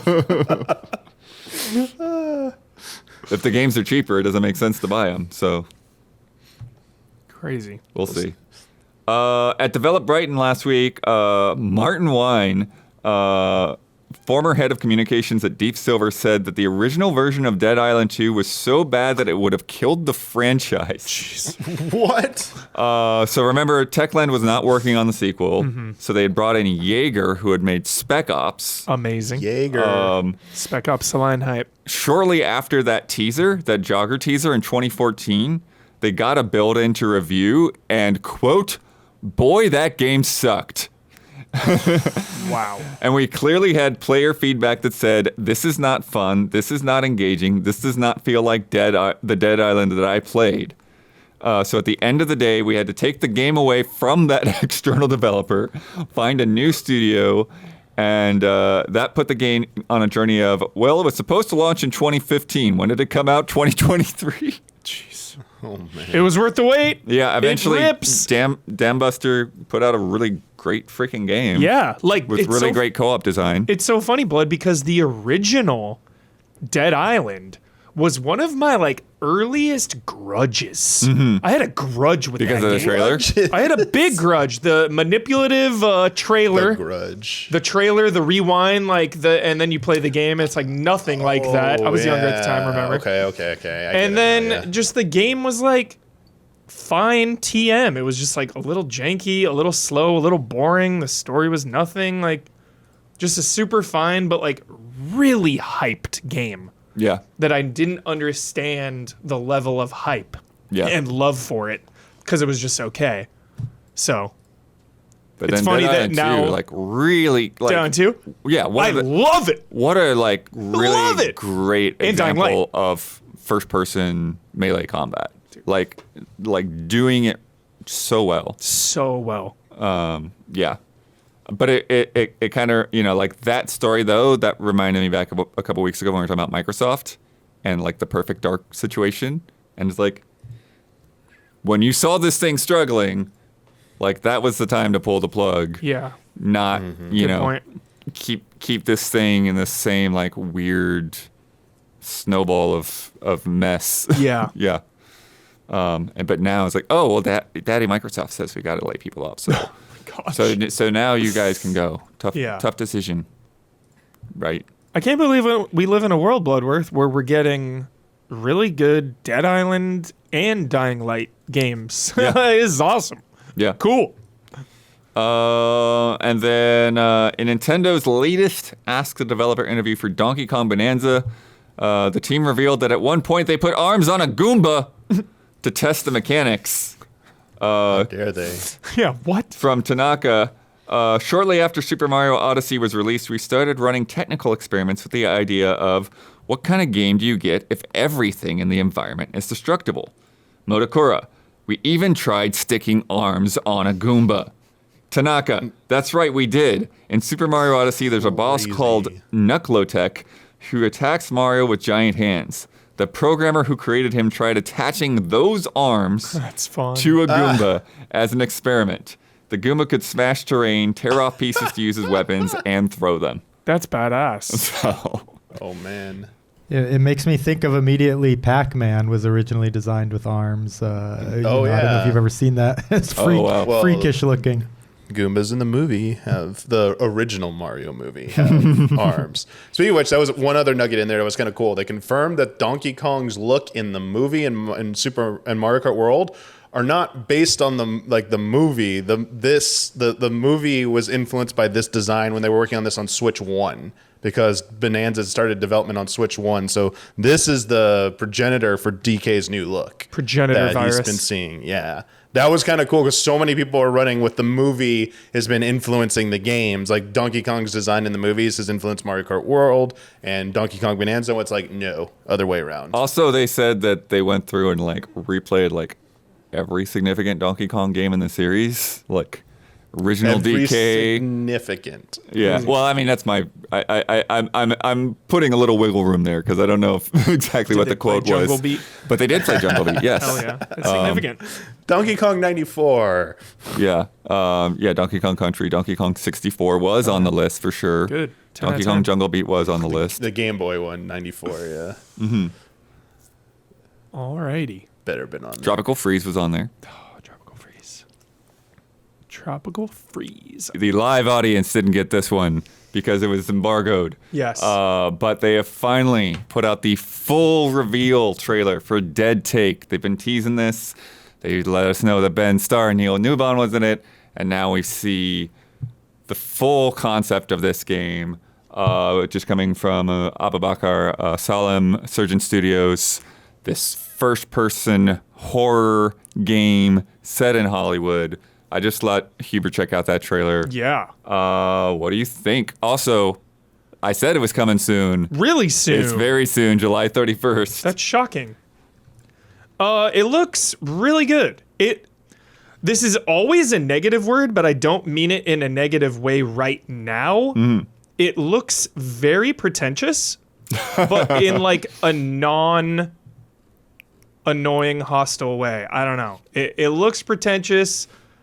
It looks good. But you're dealing with actors playing actors. Yeah. They're trying to be pretentious. Yeah, exactly. That's the thing. Exactly. Yeah. So it's like not pushing me off of it. I don't know. There's something about the gameplay stuff we've seen where I don't know if that's going to rise to the level that this trailer is presenting itself as, you know? I feel like this game is punching above what it actually is gonna be, if that makes sense. Gameplay-wise, puzzles, pacing, whatever. I need to see it, how it all comes together. Yeah. Because the potential is there. I mean, the cast looks amazing. The environment's Bloodworth. Out of control. Like, you put me in a creepy haunted mansion. Yeah. That automatically is awesome. I just didn't see any gameplay parts of it that really stood out to separate it from so many games in this genre. I mean, that's interesting because to me, this is the first time I've actually seen the splicing mechanic.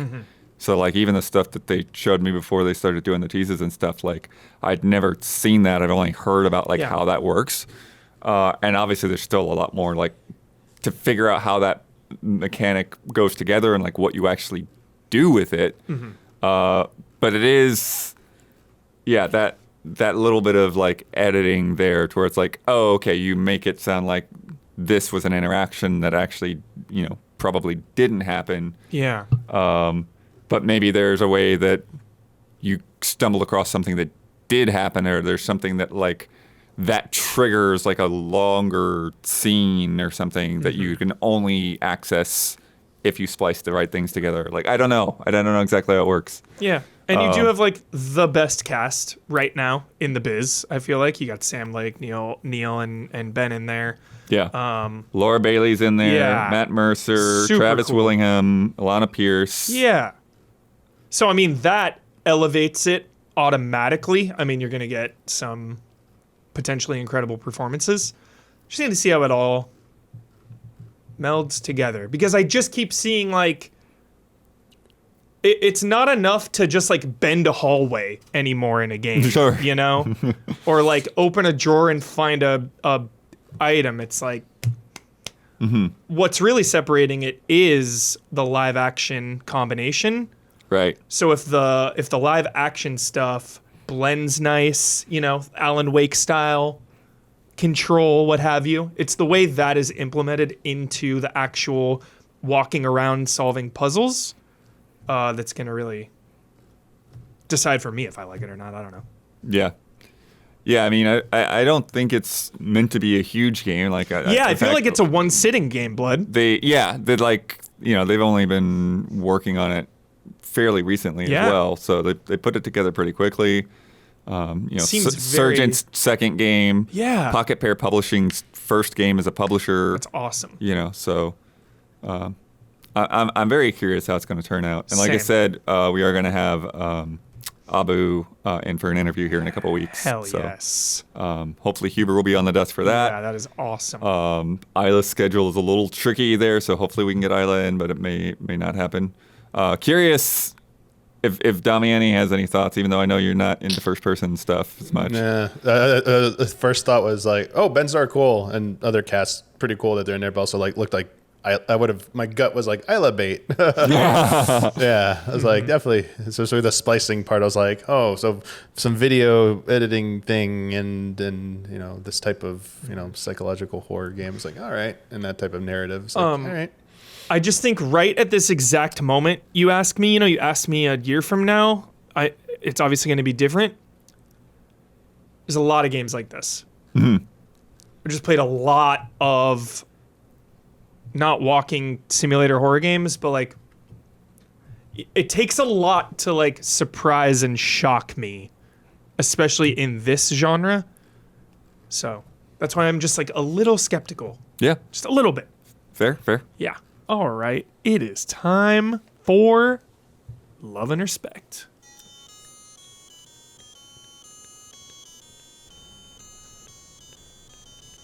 Love and respect. Respect. Alrighty. From Cubcos. Greetings, allies. My fiance just got through Doom the Dark Ages and loved it.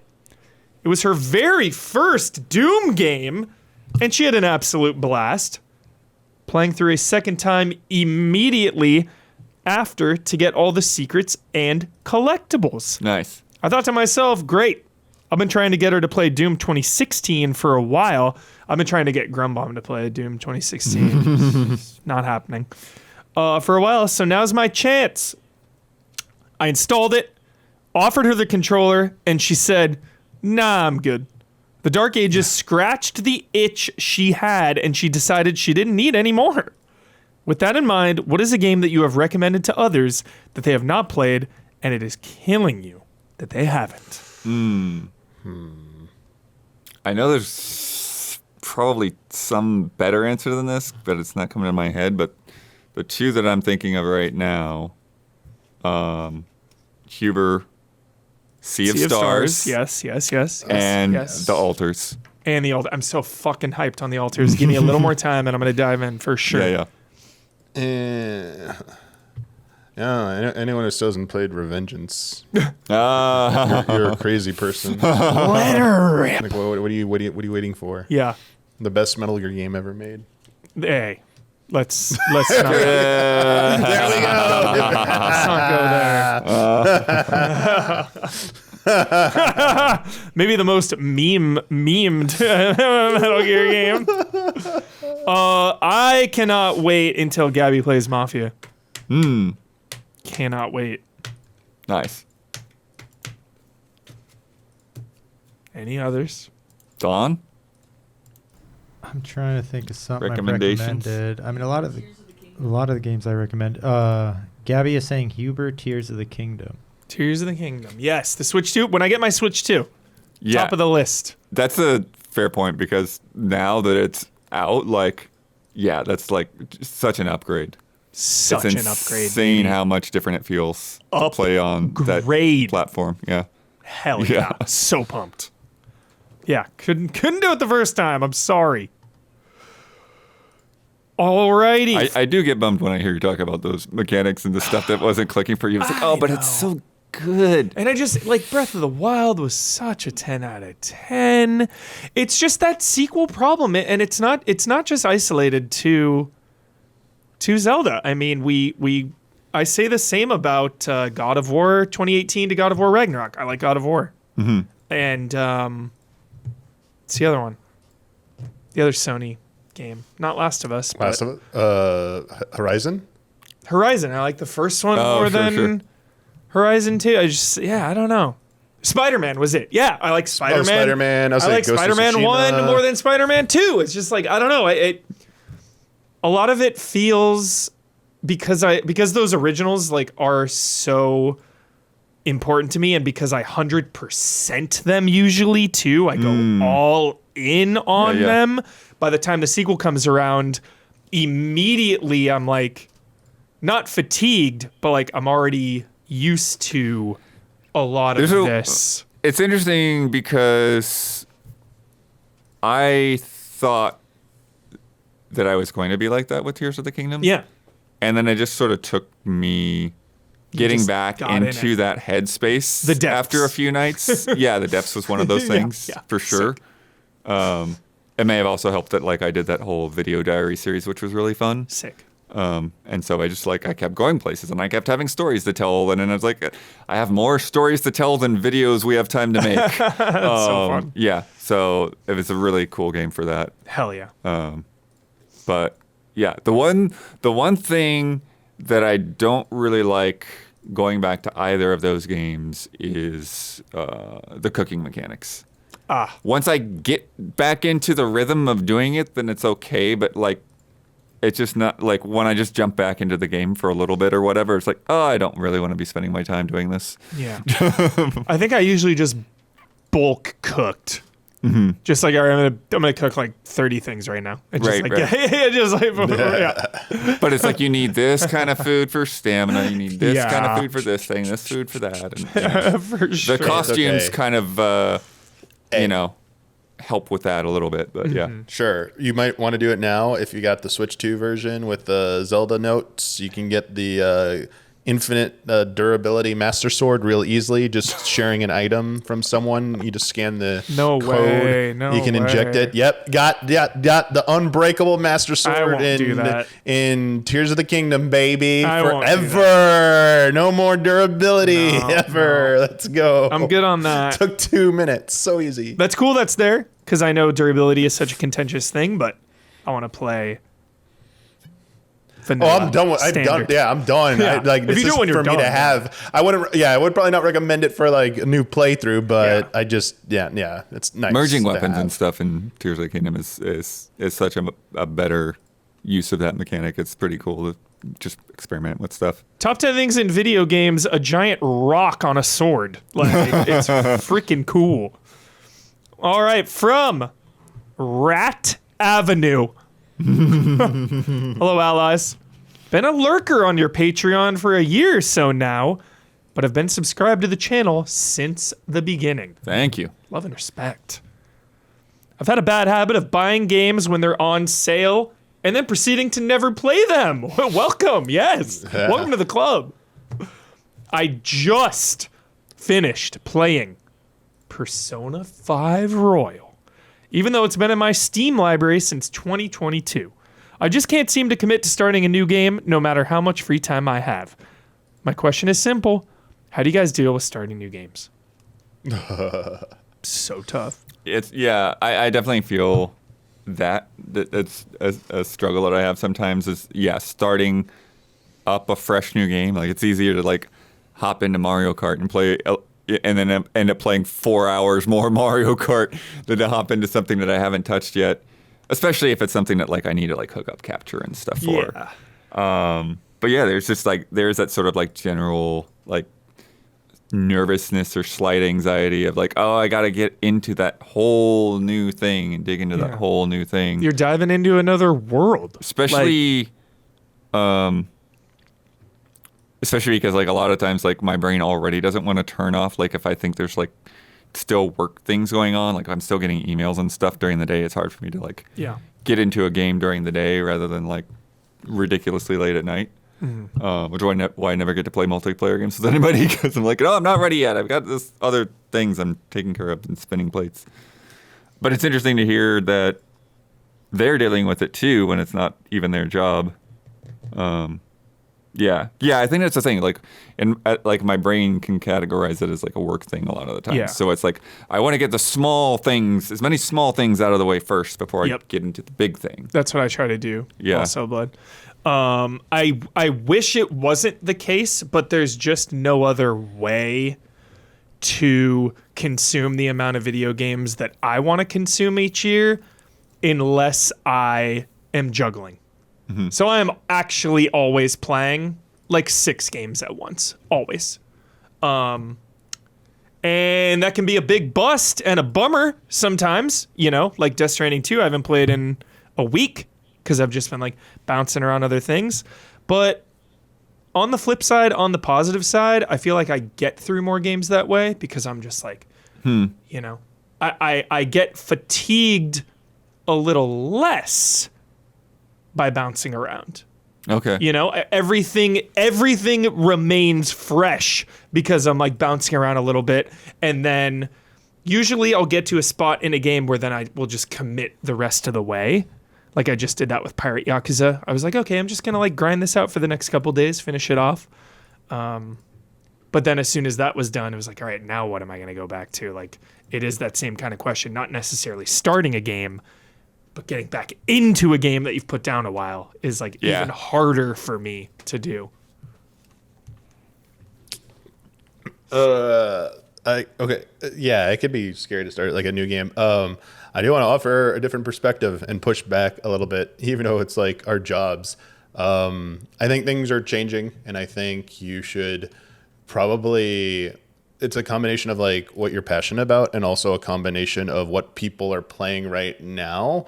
So, for example, it might be like a little bit later, but a good thing, a lot of people were doing this is like when Death Stranding 2 came out, people jumped into it, played it, and then you saw a spike in people going back and playing Death Stranding Director's Cut because they're like, oh, maybe they didn't play the first one. Or they're like, man, I want to compare these, which is what I'm doing right now. It's like, I just Platinum 2, which is probably the worst decision. Like, that was probably the most annoying Platinum trophy I've ever done. But I don't know why. I just felt like obsessed with having to get it. I was like, I must do this. And like, I for Kojima. Did not need to do that. I really did not need to do that.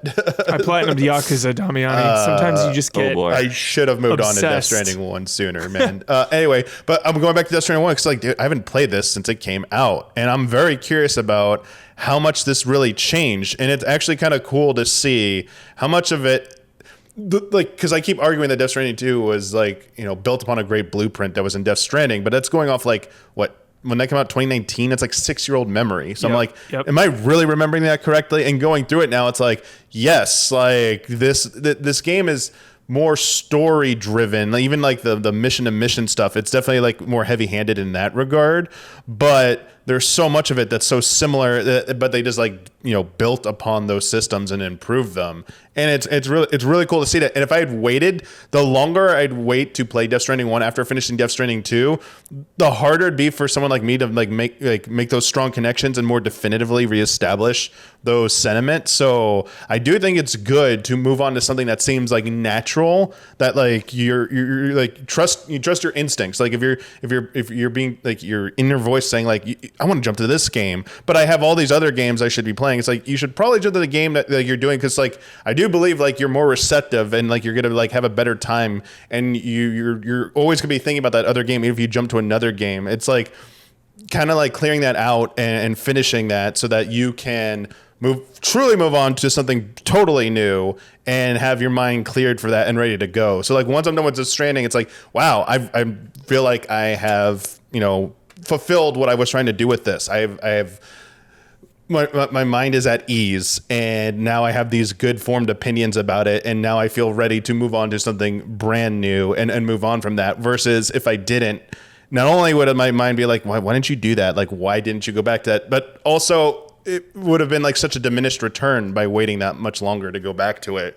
That would have been like detrimental to me to do that. It might have been a waste of time to wait a month and come back to Death Stranding. It's like, dude, I don't remember Death Stranding 2 anymore because I played so many games between that. So yeah, I just wanted to push back a little bit on that I feel like I'm more inclined to jump into a game that I want to actually play because I feel like it, versus this is a newer game and it's like new. Good. It's like, I don't care about that as much anymore. I care about like what's a game that people are maybe like I'm interested in, and also like it's being talked about even though it's not like new for whatever weird reason. And like now I'm interested in it. It's like, yeah, this is like a cool, like someone's reevaluating a game. Let's go back and check it out again. Like I'm definitely more into that. Yeah. I don't like when everyone is playing a game. It's too much noise.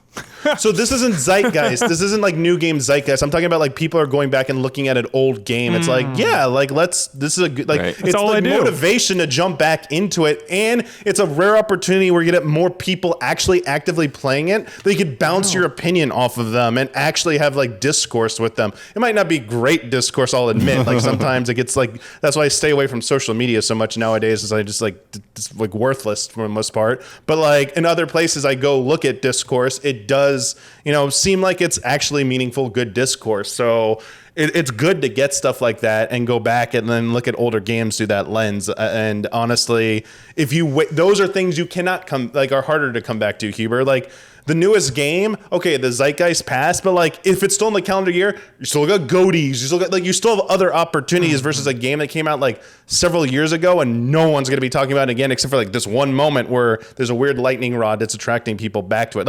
Like Battlefront 2 for Andor. Yeah. It's like, wait, what? Everyone's playing Battlefront 2. So weird. Like jump in on that because that experience is like may never happen again. Yeah. It's a good example. Yeah. Damiani preaching, replaying games. Music to my ears. Let's fucking go, bro. That's all I do. Playing Control right now. Why? Because of FBC Firebreak, Damiani. Exactly what you're talking about. That's exactly what I'm talking about. Yep. You might find that these things are giving you new context to rethink about some of these newer games. Love replaying games. You need it. Your first playthrough my first playthrough of a game is so much more emotional than a second playthrough. Yeah. The second playthrough is so much more analytical. Because first playthrough, you don't know what's coming. You're learning. You're just vibing out. Second time with the context of everything, it's like, okay, how does all this fit? Yeah. How does all this work? Like what? Oh, it's the best. All right. Last but certainly not least, Brandon K. Gann. Hello, everyone. I have just completed the newest and free DLC levels of Astrobot. All right. Has a couple of surprises that made me extremely happy, plus the best music of the entire game, Bloodworth. Oh, that's high praise. Yeah. That's pretty impressive. Remembering God of War Ragnarok's Valhalla DLC and the new chronological mode just released for The Last of Us Part 2 Remastered, both of which also were free of charge, I've noticed PlayStation First Party is putting out small but meaningful updates on some of its biggest games. So my question to you all is this. Do you think we could see more of these small updates of previously released games to fill in gaps as we wait for many other PlayStation First Party games? Even though Ghost of Yotei is coming in just a few short months, I don't see the next major game, Housemarque's Saros, coming for a while since its gameplay reveal is still set for later this year. In addition, Wolverine is MIA, Intergalactic is still a ways out, Bungie is having all kinds of issues with Marathon getting pushed out of this year, and so on.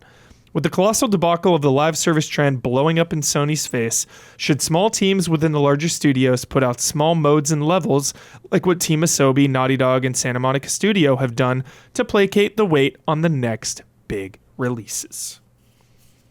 So smaller, free, meaningful DLCs in between the giant sequels and I'll let you go first. releases.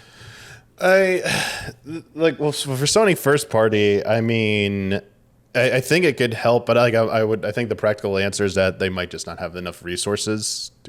Studio teams are the games that they're already working on require such big teams that they just don't have that capacity to do that. Or I think they probably would be doing that to a certain extent.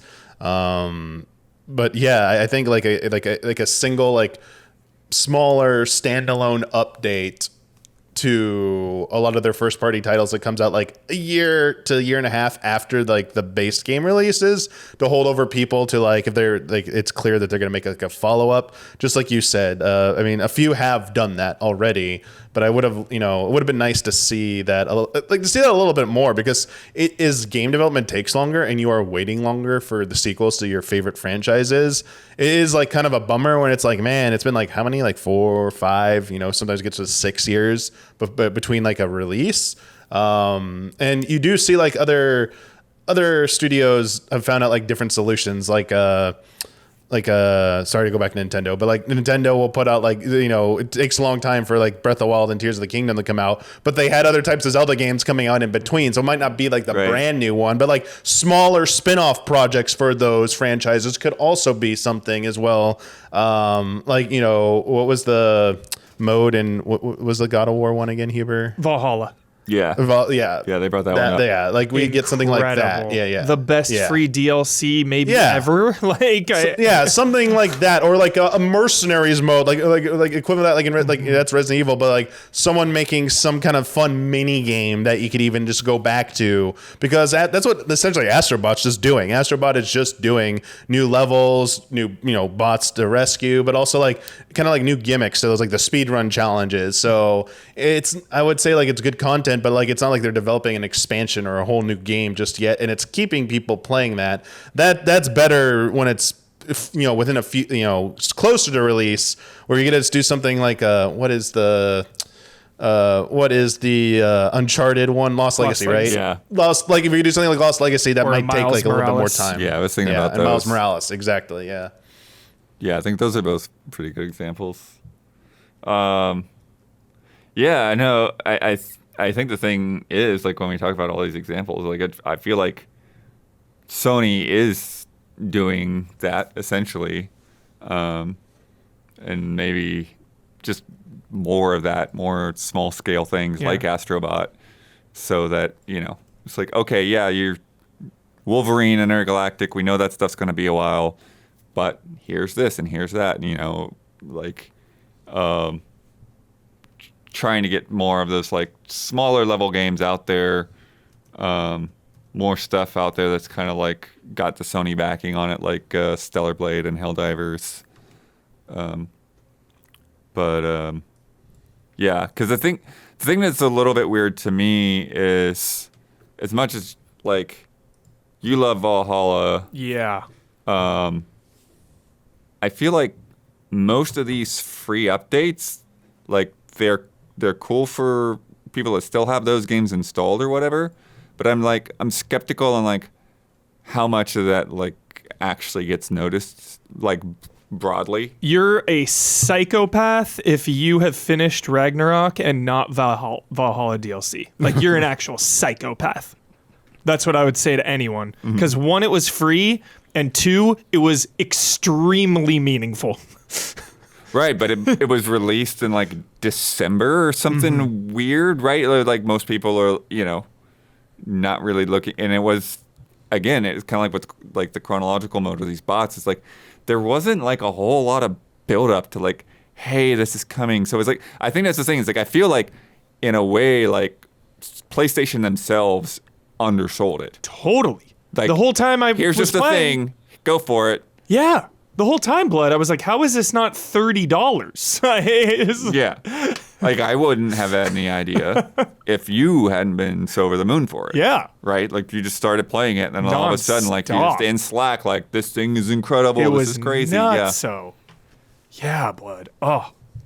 So, yeah, it is such a weird situation where it's like, where do you draw the line of, like, a big free DLC, a paid DLC, or like we were just talking about Miles Morales and Lost Legacy, right? Or like with Spider-Man 2, they shelved all that shit and they're just like, yo, we're in for the next one or whatever. Right. Yeah, no DLC at all. Yeah. Like, so have they even had anything along these lines, like little free updates, extra I think things? just like some skins. Yeah, I mean, yeah, they'll do that for sure. Yeah. But yeah, it's so interesting where and when and how they decide. There was so much Those- DLC for the first Spider-Man. It was actually kind of overwhelming. Like when I So actually much. got to it, because I think I played that later. Yeah. You know, and then like, okay. And then, like by the time I got through all that DLC, it's like, okay, Yeah, that's I'm a done lot. with that now. Yeah, that's a lot. For sure. Yeah, super interesting. All right. By the way, before we get to this week's bet, one more push on the Patreon. Help us out, y'all.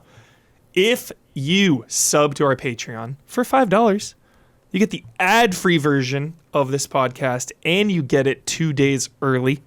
You get into the official Discord, and you can submit questions to the bonus Love and Respect.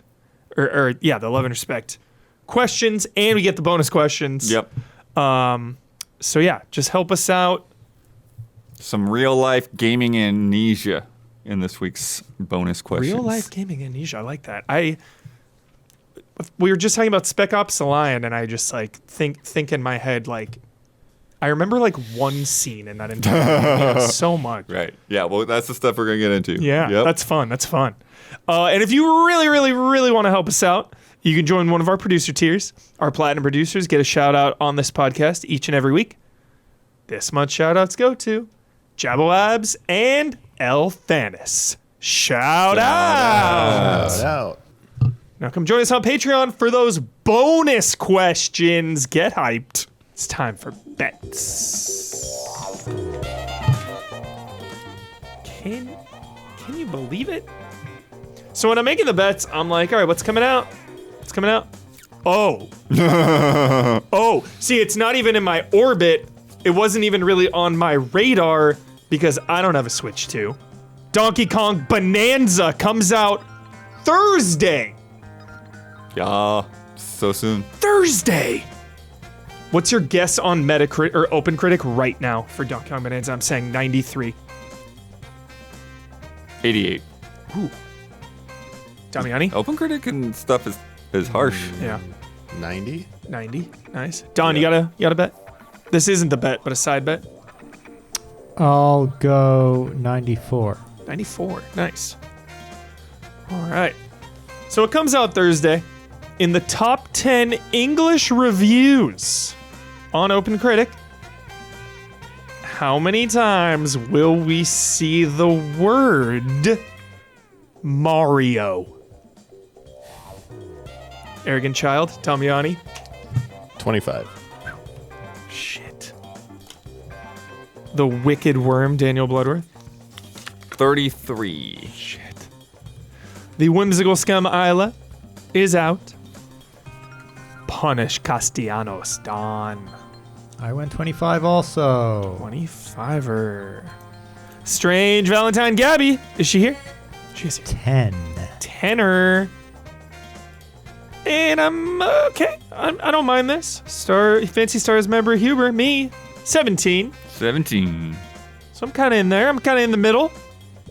I've got the high, so I'm feeling good about That's that. good. I know. Someone is just going to go off. It's going to be like, blah, blah, blah, 3, blah, blah, blah. Because my 1, my blah, thinking blah, blah, my 15. thinking on That's what I 33 was like, okay, I could be cute and do 64, but that's pretty high, so I'll do half of 64 and then I'll add one. Jeez. Wild. Alrighty. Last week's bet. It's a thing.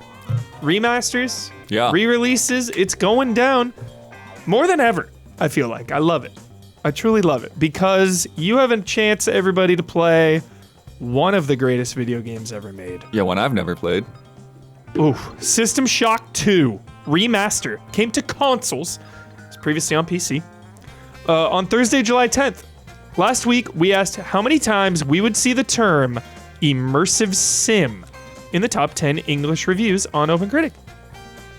Came out on PC a few weeks earlier, but there were some new reviews in the mix last week. Damiani said 17. Bloodworth said 17. Isla was out.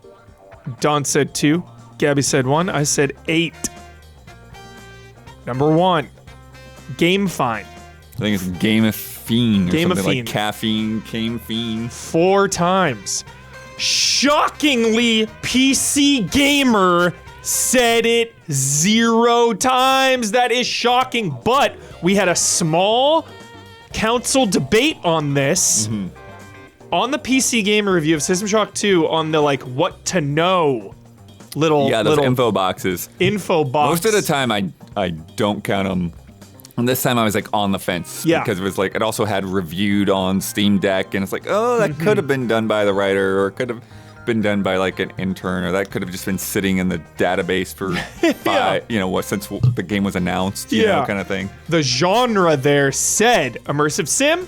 We asked the council. Everyone agreed it did not count in this case. It's all above board. Eurogamer. Love you, Eurogamer. 2 times. The Gamer, 2 times.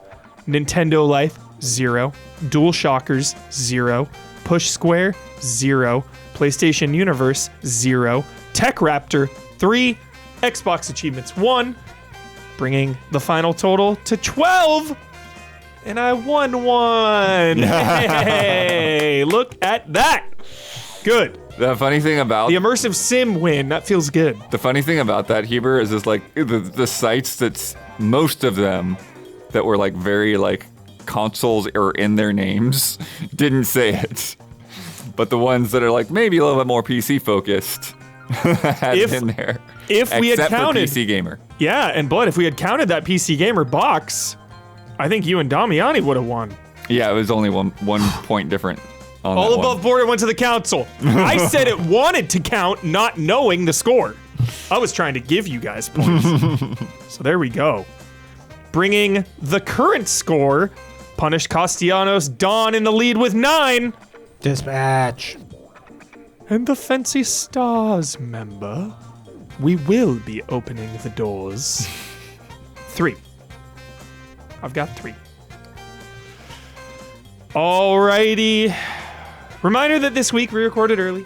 People are in, people are out, people are all around. Just a little early this week. But next week, we'll be back to our usual Thursday schedule.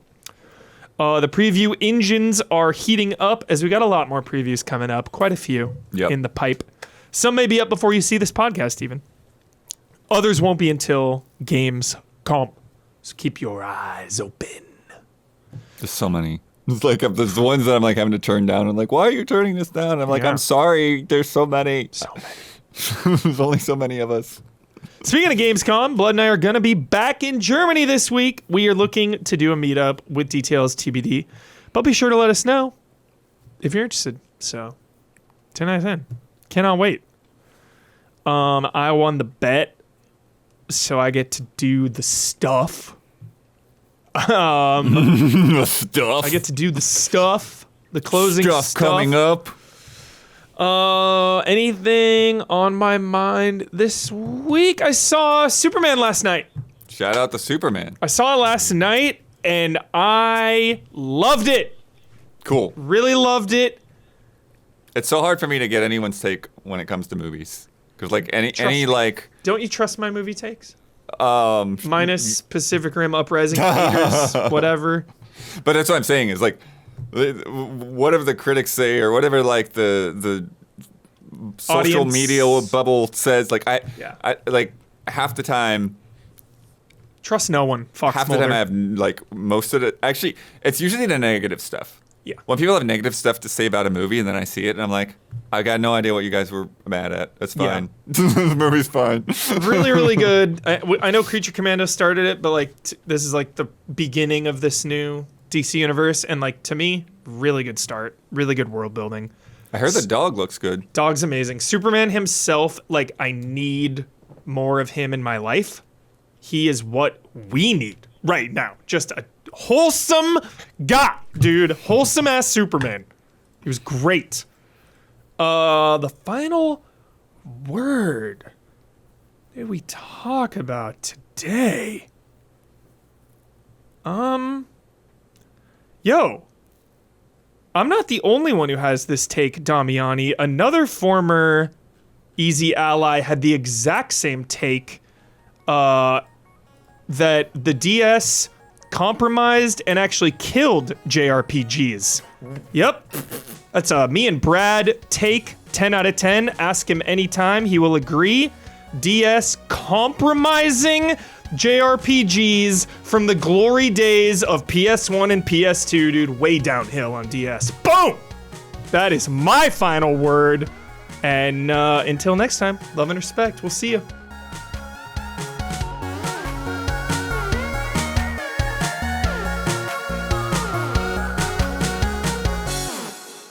I was about to write an email to Kojima personally.